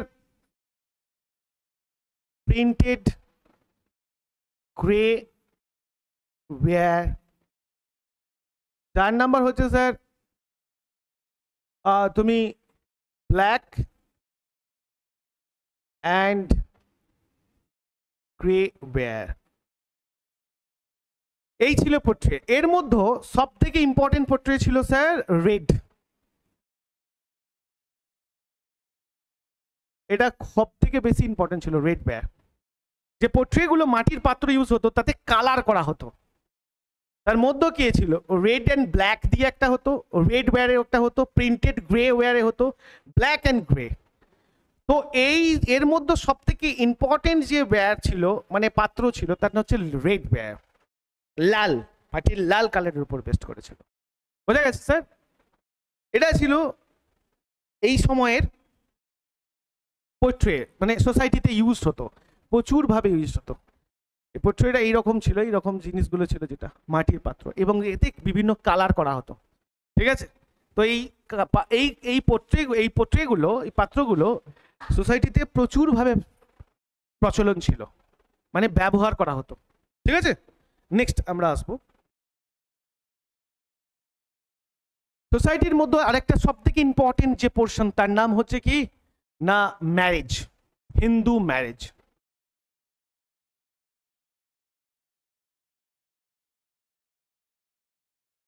হিন্দু ম্যারেজ যাকে বলা হয় বিবাহ, তাকে কি বলা হয়? বিবাহ, তাই তো? তো হিন্দু ম্যারেজ, এই হিন্দু ম্যারেজ এখানে 3টে ভাগে ভাগ করা হয় হিন্দু ম্যারেজকে। একটা হচ্ছে স্যার ব্রহ্ম ম্যারেজ, একটা প্রজাপতি ম্যারেজ, আর একটা হচ্ছে গন্ধর্ব ম্যারেজ। ঠিক আছে স্যার? তো প্রথম হচ্ছে sir Brahma marriage.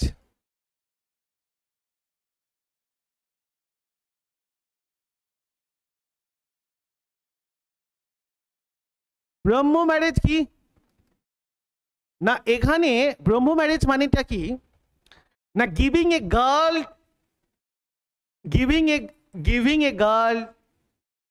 Two a person with dowry. মানে বোঝা গেছে? একটা মেয়েকে একটা পাত্রস্থ করা হবে কিসের সাহায্যে? সঙ্গে কি দিয়ে দেবে? ডাউরি। ডাউরি মানে কি? যৌতুক, পণ দিতে হতো। সেই বিয়েটাকে বলা হয় ব্রহ্ম ম্যারেজ। নামও দিয়েছে দেখো ব্রহ্ম, মানে ব্রহ্মা থাকবে, ডাউরি দিলে ব্রহ্মা প্রচন্ড আশীর্বাদ করবে। আরেকটা হয় স্যার প্রজাপতি ম্যারেজ, যেটা বলছে giving a girl to a person without dowry. যেখানে ডাউরি না দিয়েই ম্যারেজ হতো সেটাকে বলা হয় প্রজাপতি। তার নাম খারাপ করে দিল, প্রজাপতি করে দিল, কারণ এখানে ডাউরি দেওয়া হবে না। প্রজাপতি ব্রহ্ম মানে কি? তার নামের সঙ্গে একটা তো ক্লারিফাই থাকে না স্যার। যখনই ব্রহ্ম শুনবো, আমার মেয়ের ব্রহ্ম বিবাহ হবে, তার মানে কি আমরা ডাউরি দিচ্ছি। আর যখনই প্রজাপতি হচ্ছে, প্রজাপতি তো ওকে মেরে দেবো। তো প্রজাপতি বিবাহের ক্ষেত্রে সেখানে giving a girl to a person without dowry, আর তোমার যেটাকে বলা হয় গন্ধর্ব বিবাহ। গন্ধর্ব বিবাহ এখনো তুমি কোনো কোনো পুরোহিতের কাছে শুনে থাকবে, গন্ধর্ব বিবাহ, গন্ধর্ব মতে বিবাহ। অ্যাকচুয়ালি ব্যাপারটা হয় তখনকার সময় গন্ধর্ব বিবাহ মানে হচ্ছে স্যার লাভ ম্যারেজ, ঠিক আছে? কিন্তু এখন তো সব বিয়েকেই গন্ধর্ব বলে চালিয়ে দেয় না, হ্যাঁ স্যার গন্ধর্ব মতে বিবাহ হচ্ছে। আরে যদি তার মানে কি পুরোহিতরা এটা বুঝে গেছে যে সবই লাভ করেই বিয়ে হচ্ছে, তো গন্ধর্ব মতেই বিবাহ হচ্ছে, ঠিক আছে? তো ব্রহ্ম ম্যারেজ হচ্ছে গিভিং এ গার্ল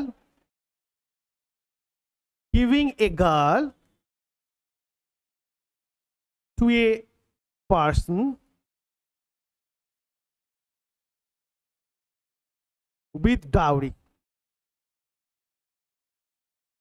একটা হচ্ছে 2 নাম্বার হচ্ছে Prajapati marriage. Prajapati marriage giving a girl to a, এটা giving the girl করে নাও, giving the girl to a person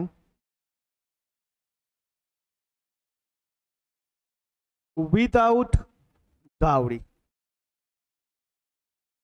আর একটা হচ্ছে স্যার গন্ধর্ব,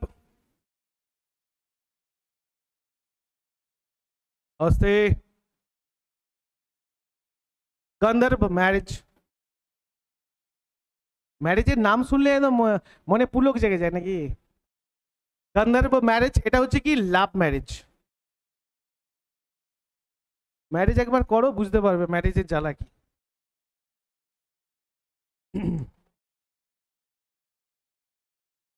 যদি ঠিকঠাক পাত্রী না পাও না তার মজা এসে যাবে, ঠিক আছে?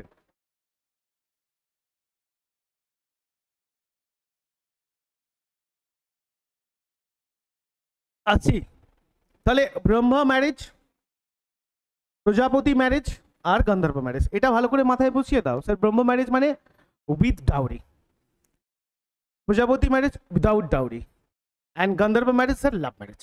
ব্যাস আর কিছু না। যারা পালিয়ে যেত তখনকার সময় পালিয়ে যাওয়া হতো। এই গন্ধর্ব বিয়ে লাভ ম্যারেজ কিন্তু তখন অ্যাকচুয়ালি মানে ছিল না, অ্যালাউড ছিল না, এরা পালিয়ে যেত। আর পালিয়ে গেলে তাদের সমাজ থেকে বহিষ্কার করে দেওয়া হতো, ঠিক আছে? সমাজের একদম শেষ প্রান্তে তারা থাকতো, তারা কুটির বেঁধে থাকতো নিজেদের মধ্যে করে, তাদের সমাজেতে কোনো রকমের কোনোভাবে তাদের অ্যালাউ হতো না। এটা ছিল গন্ধর্ব বিবাহের একটা দিক, এই জন্য ভয় পেত অনেকে, ঠিক আছে? নেক্সট আমরা আর একটা এই বিয়ের মধ্যে দুটো জিনিস দেখবো হিন্দু ম্যারেজের মধ্যেই। হিন্দু ম্যারেজকে অ্যাকচুয়ালি দুটো ভাগে ভাগ করা হতো, এটাকে আমি আগে দেখিয়ে দিলে ভালো হতো। এখানে একটা ছিল স্যার, 1 নম্বর ভাগ ছিল স্যার অনুলাম, আর একটা হচ্ছে প্রতিলাম। অনুলামা অ্যান্ড প্রতিলমা।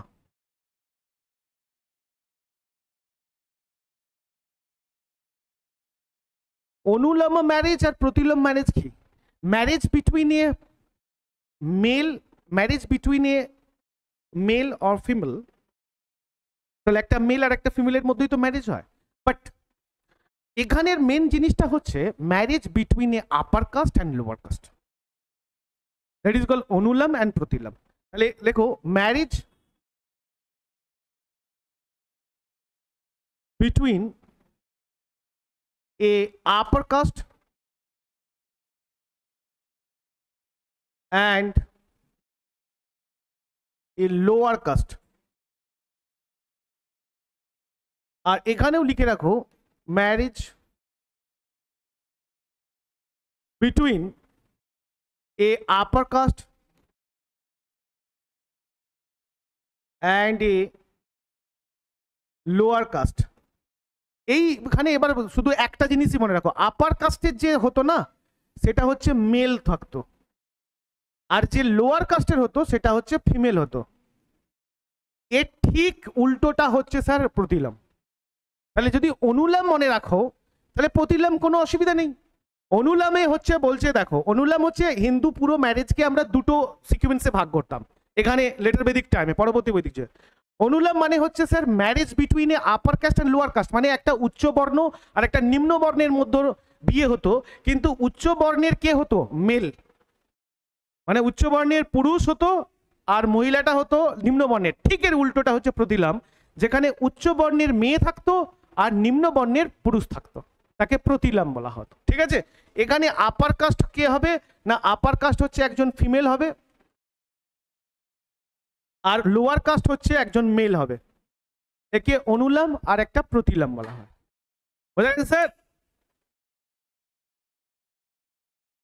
সোসাইটি এইভাবে তৈরি ছিল। তাহলে আমরা সোসাইটির মধ্যে কি কি ইউনিট দেখলাম? প্রথম তো সোসাইটিতে আমরা কি দেখেছি না, সোসাইটি পিতৃতান্ত্রিক ছিল। লেটার বেদিক পিরিয়ডে সোসাইটি কি ছিল? পিতৃতান্ত্রিক। ঋগ্বেদিক টাইমেও পিতৃতান্ত্রিক ছিল। সেকেন্ড নাম্বার স্যার আমরা দেখব যে সোসাইটির পর হচ্ছে আমরা মনোগ্যামি দেখছি। মনোগ্যামি মানে এক বিবাহ প্রচলন ছিল।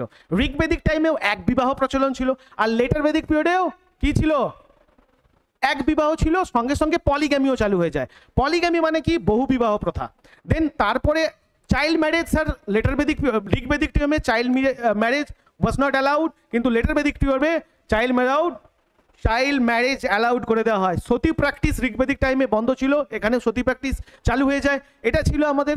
দেন আমরা ওখানে সোসাইটিতে দেখেছি যে ওমেন্সরা অ্যালাউড করতো। কোথায় অ্যালাউড হতো? ঋগ্বেদিক টাইমে শোভা অ্যান্ড বিধাতাতে। বাট এখানে লেটার বেদিক পিরিয়ডে স্যার শোভার বিধাতা তো ডিসঅ্যাপিয়ার্ড হয়ে যায়, তো এখানে কোনো রকমভাবে এরা অ্যাসেম্বলিতে যোগ দিতে পারছিল না। ঠিক আছে, এক নম্বর। আচ্ছা, এখান থেকে আমরা আসবো পোয়েট্রি। পোট্রেতে দেখলাম স্যার, পোট্রে যে মাটির পাত্র, এখানে ঋগ্বেদিক টাইমে সোসাইটিতে বেসিস করে মাটির পাত্র ইউজ হতো 4 রকমের। ঠিক আছে, এটা আমরা দেখেছি। আর তার মধ্যে সব থেকে ইম্পর্টেন্ট যে মাটির পাত্রটা ছিল, তো এটা কি কালারের হতো? রেড কালারের। দেন আমরা ম্যারেজ দেখবো। পুরো হিন্দু ম্যারেজকে দুটো ভাগে ভাগ করা হয়, একটা কি না অনুলাম আর একটা প্রতিলাম। অনুলাম আর প্রতিলাম এই marriage upper caste and lower কাস্টের মধ্যে হতো। যদি আমরা অনুলাম মনে রাখি তাহলে প্রতিলাম চলে আসবে। অনুলামে একটাই মনে রাখবে যে আপার কাস্টের মেল থাকতো আর লোয়ার কাস্টের ফিমেল হতো, ব্যাস ক্লিয়ার। তার প্রতিলাম তার উল্টো। তার সঙ্গে সঙ্গে 3টে মেনলি ম্যারেজ হতো। একটা হচ্ছে কি ব্রহ্ম ম্যারেজ, 2 হচ্ছে প্রজাপতি ম্যারেজ, আর 3 হচ্ছে গন্ধর্ব ম্যারেজ। ব্রহ্ম ম্যারেজে কি হতো না with dowry, Prajapati marriage without dowry, and Gandharva marriage sir love marriage. That's it, clear. Next আমরা আসবো সোসাইটি ইজ কমপ্লিট। এরপরে আসবো স্যার ইকোনমিক্যাল কন্ডিশন, ইকোনমিক্স।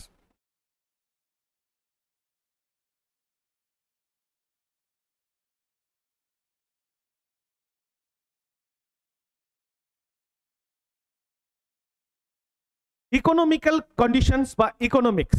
ঠিক আছে, তো এখানে আমরা যেটা দেখব সেটা হচ্ছে economic of later Vedic time. তাহলে এই সময় ইকোনমিক কিভাবে ছিল, কি তৈরি হয়েছিল সেটা আমরা দেখব। আর এটাও দেখব স্যার দুটো পার্টে, ঋগ্বেদের সঙ্গে লেটার বেদিক টাইমে আমরা একটু তালমিল করে দেখব, ডিফারেন্স দেখব, তাহলে আমরা বুঝতে সুবিধা হবে। একটা হচ্ছে ঋগ্বেদিক পিরিয়ড, আর একটা হচ্ছে স্যার লেটার বেদিক পিরিয়ড।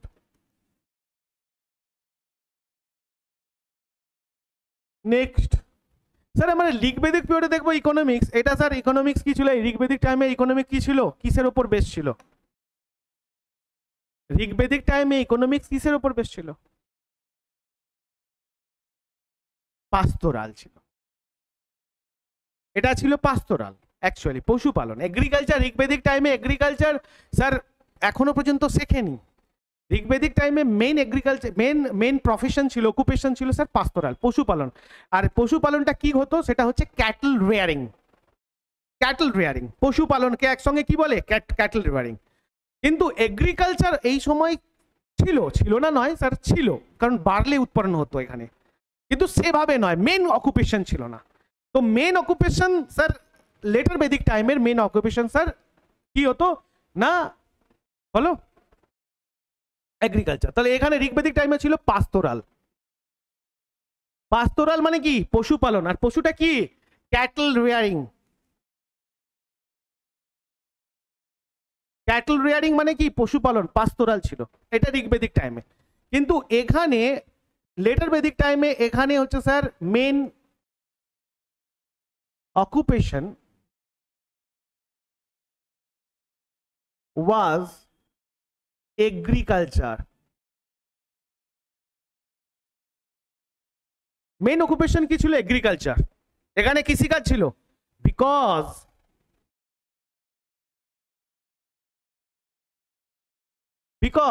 বিকজটা কি ছিল? কেন না iron was used extensively in this period. Because iron was used extensively in this period. Clear? আমরা বলছি স্যার এখানে মেন অকুপেশন কি ছিল? মেন অকুপেশন ছিল এগ্রিকালচার, কৃষিকাজ। তাহলে লেটার বৈদিক টাইমে মেন অকুপেশন কি ছিল? এগ্রিকালচার বা কৃষিকাজ। আর ঋগ্বেদিক টাইমে পাস্তোরাল, এটা ছিল পশুপালন, বিশেষ করে ক্যাটল রেয়ারিং। ঠিক আছে, এরা এগ্রিকালচার জানতো কিন্তু সেভাবে মেন অকুপেশন এদের ছিল না, এটা ছিল। ঠিক আছে, নেক্সট 2 নাম্বার, এখানে আরেকটা পয়েন্ট আমি এর সাথে অ্যাড করে দিই। The later Vedic period people, the later Vedic people were familiar with, sir later Vedic period এর যে মানুষরা তারা কিসের সাথে পরিচিত হলো? ফ্যামিলিয়ার উইথ দ্য সি, সমুদ্রের সাথে পরিচিত। সেই জন্য কি they traded with the countries like Babylon, এরা ব্যাবিলনের সাথে কি করতো না? ট্রেড করতো। so they traded with countries like Babylon. Clear? এটা ছিল স্যার লেটার বেদিক পিরিয়ড। তো ঋগ্বেদিক টাইমে স্যার পাস্তোরাল, ক্যাটল রেয়ারিং ছিল।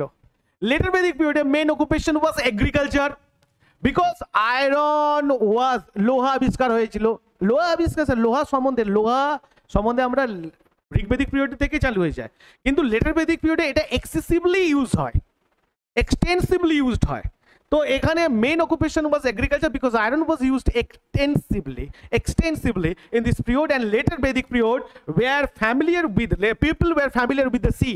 এই সময় যে মানুষরা ছিল, লেটার বেদিক যে মানুষরা ছিল, এরা সমুদ্রের সাথে পরিচিত ছিল। সো তারা ট্রেড করতো, traded with countries like Babylon, ব্যাবিলনের সাথে, মানে এরা কি করতো না? ট্রেড করতো, ব্যবসা করতো। এটা খুব ইম্পর্টেন্ট কোশ্চেন হয় না, লেটার বেদিক পিপলটা কাদের সাথে ব্যবসা বাণিজ্য করতো? তুমি একটাই উঠে এসেছে, তার নাম ব্যাবিলন। এই ব্যাবিলন নামটা মনে রাখবে স্যার। হাই লেভেলের কোশ্চেন সেগুলো, আমি বলছি না খুব একদম সুইং করে করে তুমি যেতে পারো, তবে কোশ্চেন যদি রাখো তাহলে তুমি পরবর্তী সময়ে বেস্ট কিছু করতে পারবে। টাইম লাগবে স্যার, বেস্ট হতো। তো পড়াশোনাটা এইরকমই হওয়া উচিত, শুধু কোশ্চেন আর অ্যান্সারের উপর টাই আপ দেখবে যে স্যার কোশ্চেনের সঙ্গে অ্যান্সারকে আমি লাগাতে পারছি কিনা, কোশ্চেনের সঙ্গে অ্যান্সারকে আমি রিলেট করতে পারছি কিনা, এটা সব থেকে ইম্পর্টেন্ট জিনিস, আর কিছুই নয়। তো ইকোনমিক এখানে তো চালু করলাম স্যার ফার্স্ট। নেক্সট আমরা দেখবো ইকোনমিক্সের 2 নাম্বার পয়েন্ট দেখবো স্যার। 2 নাম্বার পয়েন্ট, এটা ইকোনমিক্স।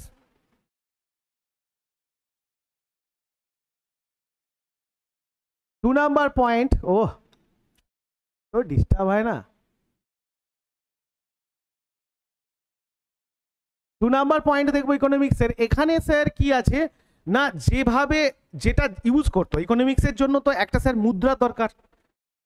এখানে বিনিময় প্রথা ছিল, ঋগ্বেদিক টাইমে বিনিময় প্রথা ছিল। এটা ঋগ্বেদিক টাইমে যে বিনিময় প্রথা ছিল সেটা কিসের উপর বিনিময় হতো স্যার? নিস্ক, এটাকে নিস্ক বলা হয়। নিস্ক, এই নিস্কটা হচ্ছে একটা স্বর্ণ মুদ্রা। এটা মুদ্রা ছিল না, অ্যাকচুয়ালি গোল্ড অর্নামেন্টস। নিস্ক কি ছিল? এক ধরনের গোল্ড অর্নামেন্টস। নিস্ক কি ছিল? Gold ornament. এটা দিয়ে স্যার বিনিময় মাধ্যমে ব্যবসা বাণিজ্য চলতো। তার মানে এই সময় স্যার মুদ্রার দেখা ছিল না স্যার, এখানে মুদ্রা ছিল না। ঋগ্বেদিক টাইমে স্যার মুদ্রার ব্যবস্থা ছিল না। এখানে নিস্ক বলে যে অর্নামেন্টটা ছিল, সেই অর্নামেন্টটা ইউজ করা হতো কিসের জন্য স্যার? বাটার সিস্টেমের জন্য, বিনিময় প্রথার জন্য।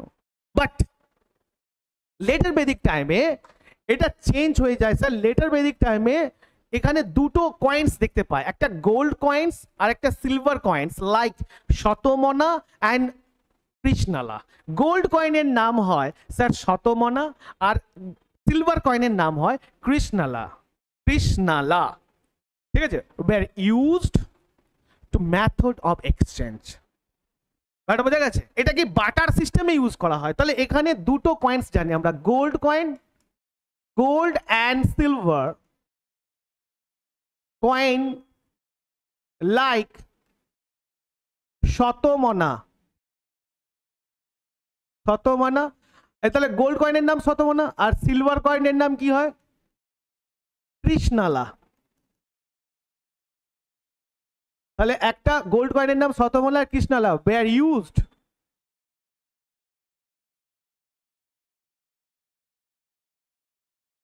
used to exchange of method। Shatamana, gold কয়েনের নাম কি? শতমনা। নিজের মতো করে লেখো না, কোনো অসুবিধা নেই। শতমনা, স্পেলিং যাই হোক স্যার, প্রোনাউন্সিয়েশন ঠিকঠাক রাখতে হবে। তুমি তোমার মতো লিখবে, পরে চেক করে নেবে। আমি নোটস দিয়ে দেবো, তো নোটস করবে, যেটা না অসুবিধা হবে সেটা পিডিএফ পেয়ে যাবে, পিডিএফ চলে যাবে। কিন্তু স্যার করতে থাকবে, কিন্তু আমার ভরসা করবে না স্যার, কখন দেবো কখন দেবো না, এটা হচ্ছে ব্যাপার। স্যার নিস্কা হচ্ছে স্যার গোল্ড অর্নামেন্টস। এবার তোমার যখনই তুমি নোটস না করবে তখন তুমি করবেই না। গোল্ড হচ্ছে, গোল্ডের নাম কি? শতমনা। আর সিলভার কয়েনের নাম কি? Krishnala. Were used to exchange of method. এরা কি করার জন্য ইউজড হতো? এরা ইউজড করাতো তো হচ্ছে বিনিময় প্রথার এটা মাধ্যম হিসেবে ইউজড হতো, gold coin and silver coin. কিন্তু আগে ঋগ্বেদিক টাইমে কি ইউজ হইতো? নিস্ক। এই নিস্কটা কি ছিল? As a gold ornaments two exchange of method. Gold ornaments ছিল। আর এটা, এই অর্নামেন্টসটা কিসের উপর, কিসের কি হিসেবে এই অর্নামেন্টসটা মহিলারা কোথায় পড়তো? গলায় পড়তো। ঠিক আছে, একদম ভেতর থেকে কোশ্চেন্স জানো একটা সম্বন্ধে, মানে যেটা পড়বে না। আর আমি বলছি স্যার, এই গভর্নমেন্ট সার্ভিসের সিলেবাস পড়ার পর না তোমার মনে হবে অ্যাকচুয়ালি পড়াশোনা আমি কমপ্লিট করেছি। এর আগে তুমি ভাবতেও পারবে না যে আমি পড়াশোনা কি করেছি, কিছু জন ছাড়া। এবার যখনই তুমি গভর্নমেন্ট সার্ভিসের পুরো সিলেবাস কমপ্লিট করে নেবে তখন মনে হবে হ্যাঁ আমি তো এবার কিছু জানি স্যার, কিছু পড়াশোনা করেছি। বুঝতে পেরেছো স্যার? তো নেক্সট আমরা আসছি তাহলে ইকোনমিক্সের। প্রথম তো এটা করলাম। নেক্সট 3 নাম্বার পয়েন্টস ইকোনমিক্সের, এটা ঋগ্বেদিক। এখানে ছিল বার্লি। বার্লে ঋগ্বেদিক টাইমে প্রধান যে খাদ্যশস্য ছিল, যে প্রধান খাদ্যশস্য ছিল সেটা কি ছিল স্যার? বার্লে, তাই কি না? ঋগ্বেদিক টাইমে প্রধান খাদ্যশস্য কি ছিল? বার্লে, মানে সেটা বার্লি বলে।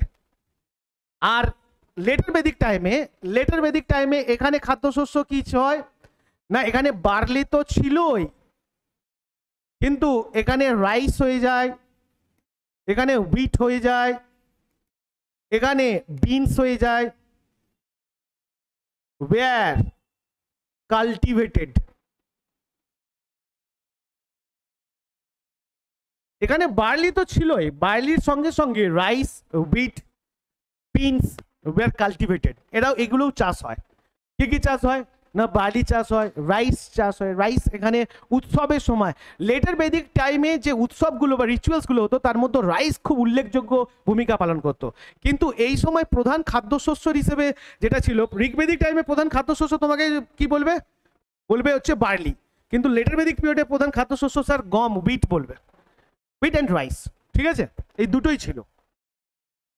এটা ব্যাপার এই ছিল কাল্টিভেটেড।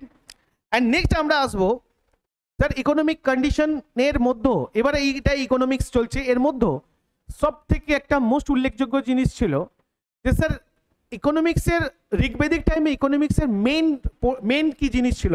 ইকোনমিক্সের মেন যে ইকোনমিক্যাল যে মেথড, ইকোনমিক্যাল থিংস আমরা বলতে পারি ঋগ্বেদিক টাইমে, সেটা কি ছিল বলতো? কাউ। ঋগ্বেদিক টাইমে ইকোনমিক্যাল যে মেথড, সব থেকে মোস্ট ভ্যালুয়েবল থিংস ছিল, যার কাছে কাউ বেশি থাকবে সে সব থেকে ধনী ব্যক্তি, তাই কি না? তো সেটা হচ্ছিল কি? কাউ। তাহলে এবার লেটার বেদিক পিরিয়ডে এটা চেঞ্জ হয়ে যায় কাল্টিভেটেড ল্যান্ড, যার কাছে যত বেশি চাষযোগ্য জমি থাকবে সে তত বেশি ধনী লোক। তো কাল্টিভেটেড ল্যান্ড, তাহলে এটা তুমি জানতে পারবে যে cultivated land is more important than cow in later Vedic period. পরবর্তী বৈদিক যুগে স্যার কাবের থেকে ইম্পর্টেন্ট কি হয়ে যায় না কাল্টিভেটেড ল্যান্ড হয়ে যায়, যে জমিতে চাষ করাবে। তার কারণ এখানের মেন অকুপেশন কি ছিল স্যার? পরবর্তী বৈদিক যুগে মেন অকুপেশন কি ছিল? ব্যাস চাষ, তো cultivation.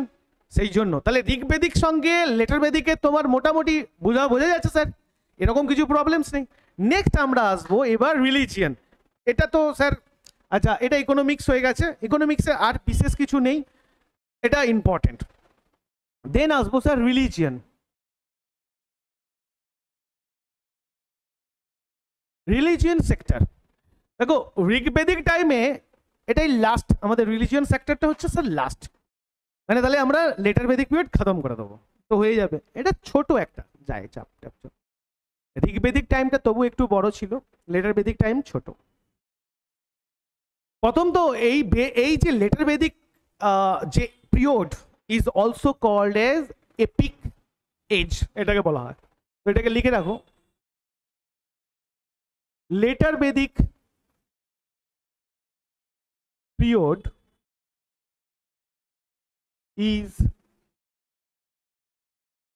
also called as epic age. এই later Vedic period is also called like epic age, এই এপিক এজ বলা হয় এটাকে। তার কারণ কি, এখানে স্যার দুটো সব থেকে বড় ধর্মগ্রন্থ হিন্দুদের, সেটা হচ্ছে কি মহাভারত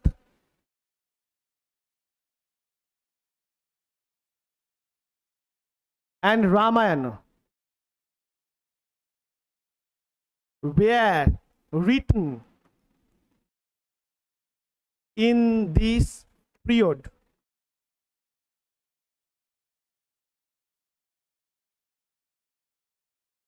এই জন্য এটাকে এপিক এজ বলা হয় বা এপিক এরা বলা হয়। তো এই রিলিজিয়নে আমরা এই জন্যই এখানে দেখবো যে প্রথম তো হচ্ছে এই যে লেটার বেদিক পিরিয়ড আছে is also called as epic age because Mahabharata and Ramayana, এই Ramayana and Mahabharata were written in this period, এই সময়ে লেখা হয়। তা তোমাকে যদি কোশ্চেন্স ওঠে স্যার এই রামায়ণ অ্যান্ড মহাভারত কোন সময় লেখা হয়েছিল, তুমি বলবে লেটার বেদিক পিরিয়ডে। লেটার বেদিক পিরিয়ডে যদি এবার নাম উল্লেখ থাকে তাহলে তোমাকে টাইম মেনশন করা থাকবে, কত 1000 থেকে 600 বিসি আর 1500 থেকে 1000 বিসি, তার মধ্যে তুমি কোনটাই দাগ দেবে 1000 থেকে 600 বিসির মধ্যে। কারণ এটা তোমার, তুমি যদি না এটা জানতে তাহলে তুমি কিন্তু 100% ঋগ্বেদিক টাইমটাকে দাগ মারতে, যেটা হচ্ছে স্যার 1500 থেকে 1000 বিসি। তো এই জন্য এই ছোট ছোট জিনিসগুলো জানতে হয়। দেন রিলিজিয়নে আমরা দেখবো, আচ্ছা ঋগ্বেদিক টাইমে আমরা ঋগ্বেদিক টাইমটা দেখি, এটাকে আমরা তাহলে একটু মুছে দিতে হবে, অন্য করে করব। রিলিজিয়ন শুরু হয়ে গেছে, রিলিজিয়নে ঋগ্বেদিক পিরিয়ড আর হচ্ছে লেটার বেদিক।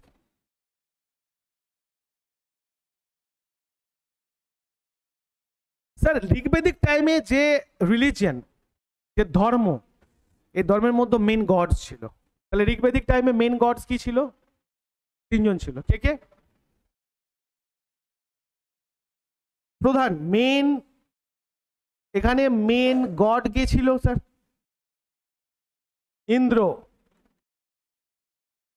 ইন্দ্র ছিল। ঋগ্বেদিক টাইমে মেন গড কি ছিল? ইন্দ্র।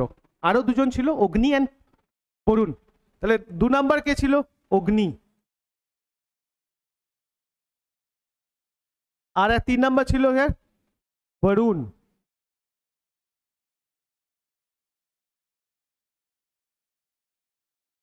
এবার ব্যাপারটা হচ্ছে এই ইন্দ্রকে ঋগ্বেদিক টাইমে না, ইন্দ্রের নাম কি ছিল?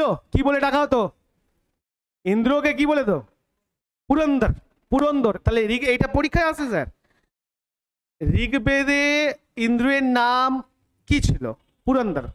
লেটার বেদিক পিরিয়ডে এখানে এই ভগবানগুলো চেঞ্জ হয়ে যায়, চেঞ্জ হয়ে গিয়ে প্রধান 3টে দেবতা বা গডস তৈরি হয়, যে মেইন 3 গডস। তো মেইন 3 গডস were, ফার্স্ট হচ্ছে স্যার প্রজাপতি। প্রজাপতি, প্রজাপতিকে কি বলা হয়? Brahma. the creator of universe, the creator of universe। তো ইউনিভার্সের ক্রিয়েটর কে করেছে? বলছে সৃষ্টির দেবতা ব্রহ্মা। এই ব্রহ্মার নাম অ্যাকচুয়ালি প্রজাপতি ছিল, তবে আমরা এই জন্য বলি প্রজাপতি ব্রহ্মা। আর প্রজাপতি দেখলেই আমার জামাই প্রজাপতি বসেছে, আমার প্রচুর টাকা আসবে আজকে, বলি না স্যার? প্রজাপতি বসলেই বলে ও তো স্যার বিয়ের সময় হয়ে গেছে, বিয়ের আর সময় হবে নি। Prajapati Brahma, the creator of universe. Then second god sir Vishnu. Second god কি? বিষ্ণু। কি বলা হতো বিষ্ণু? দ্য প্রোটেক্টর অফ কি? ইউনিভার্স বলতে পারো।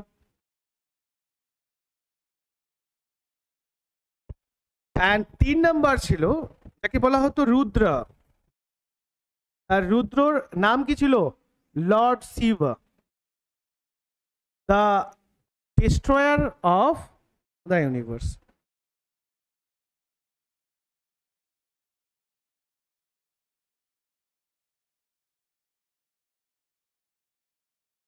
তাহলে এখানে 3টে মেন দেবতা ছিল।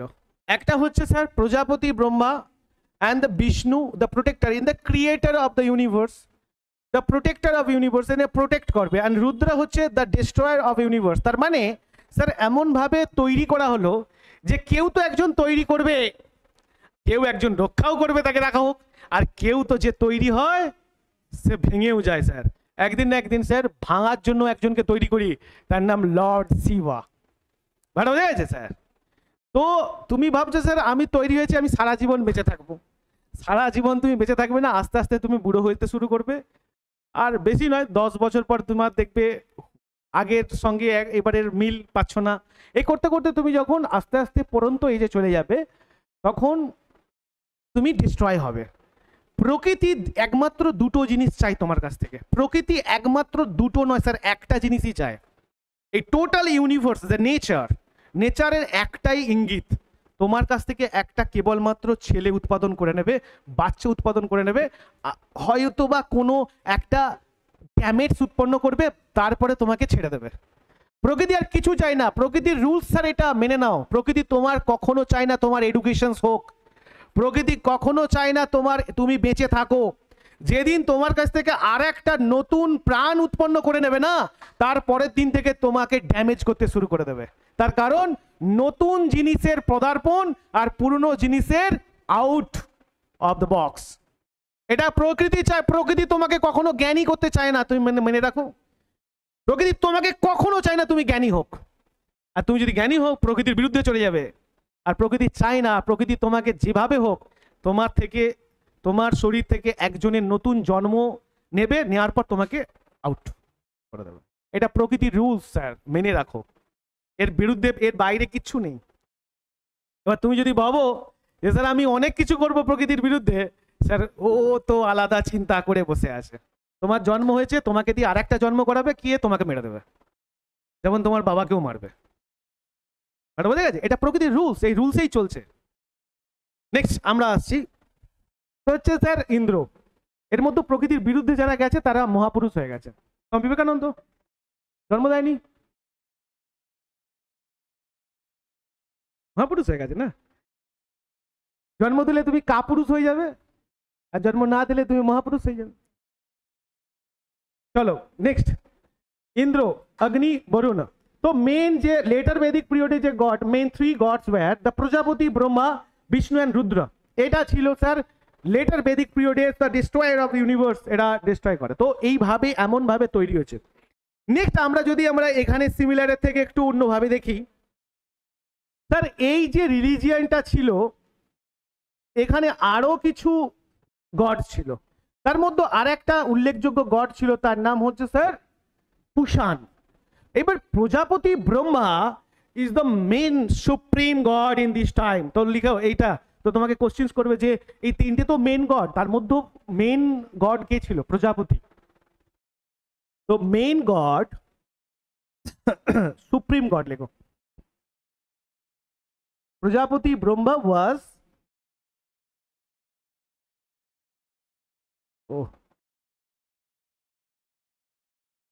প্রজাপতি was the supreme God in this time. এই টাইমে প্রজাপতি সব থেকে সুপ্রিম গড ছিল, মেন গড। এর সঙ্গে সঙ্গে আরেকটা ছিল, যার নাম হচ্ছে স্যার পুষান। পুষান এই দেবতাটা ঋগ্বেদিক টাইমে ছিল অ্যানিমেলস এর দেবতা, the protector of animals,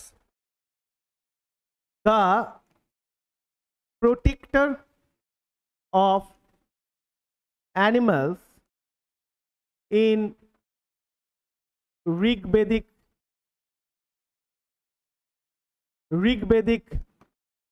time.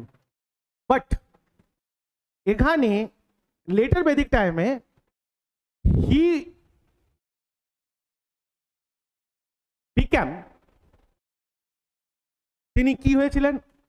He became the main god of Shudra, শূদ্রদের দেবতা।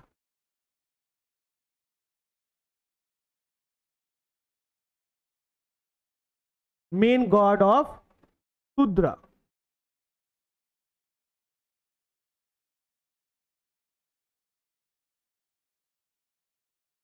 তো এখানে ব্যাপারটা হচ্ছে কি, তার মানে পুষান ঋগ্বেদিক টাইমে কাদের দেবতা ছিল?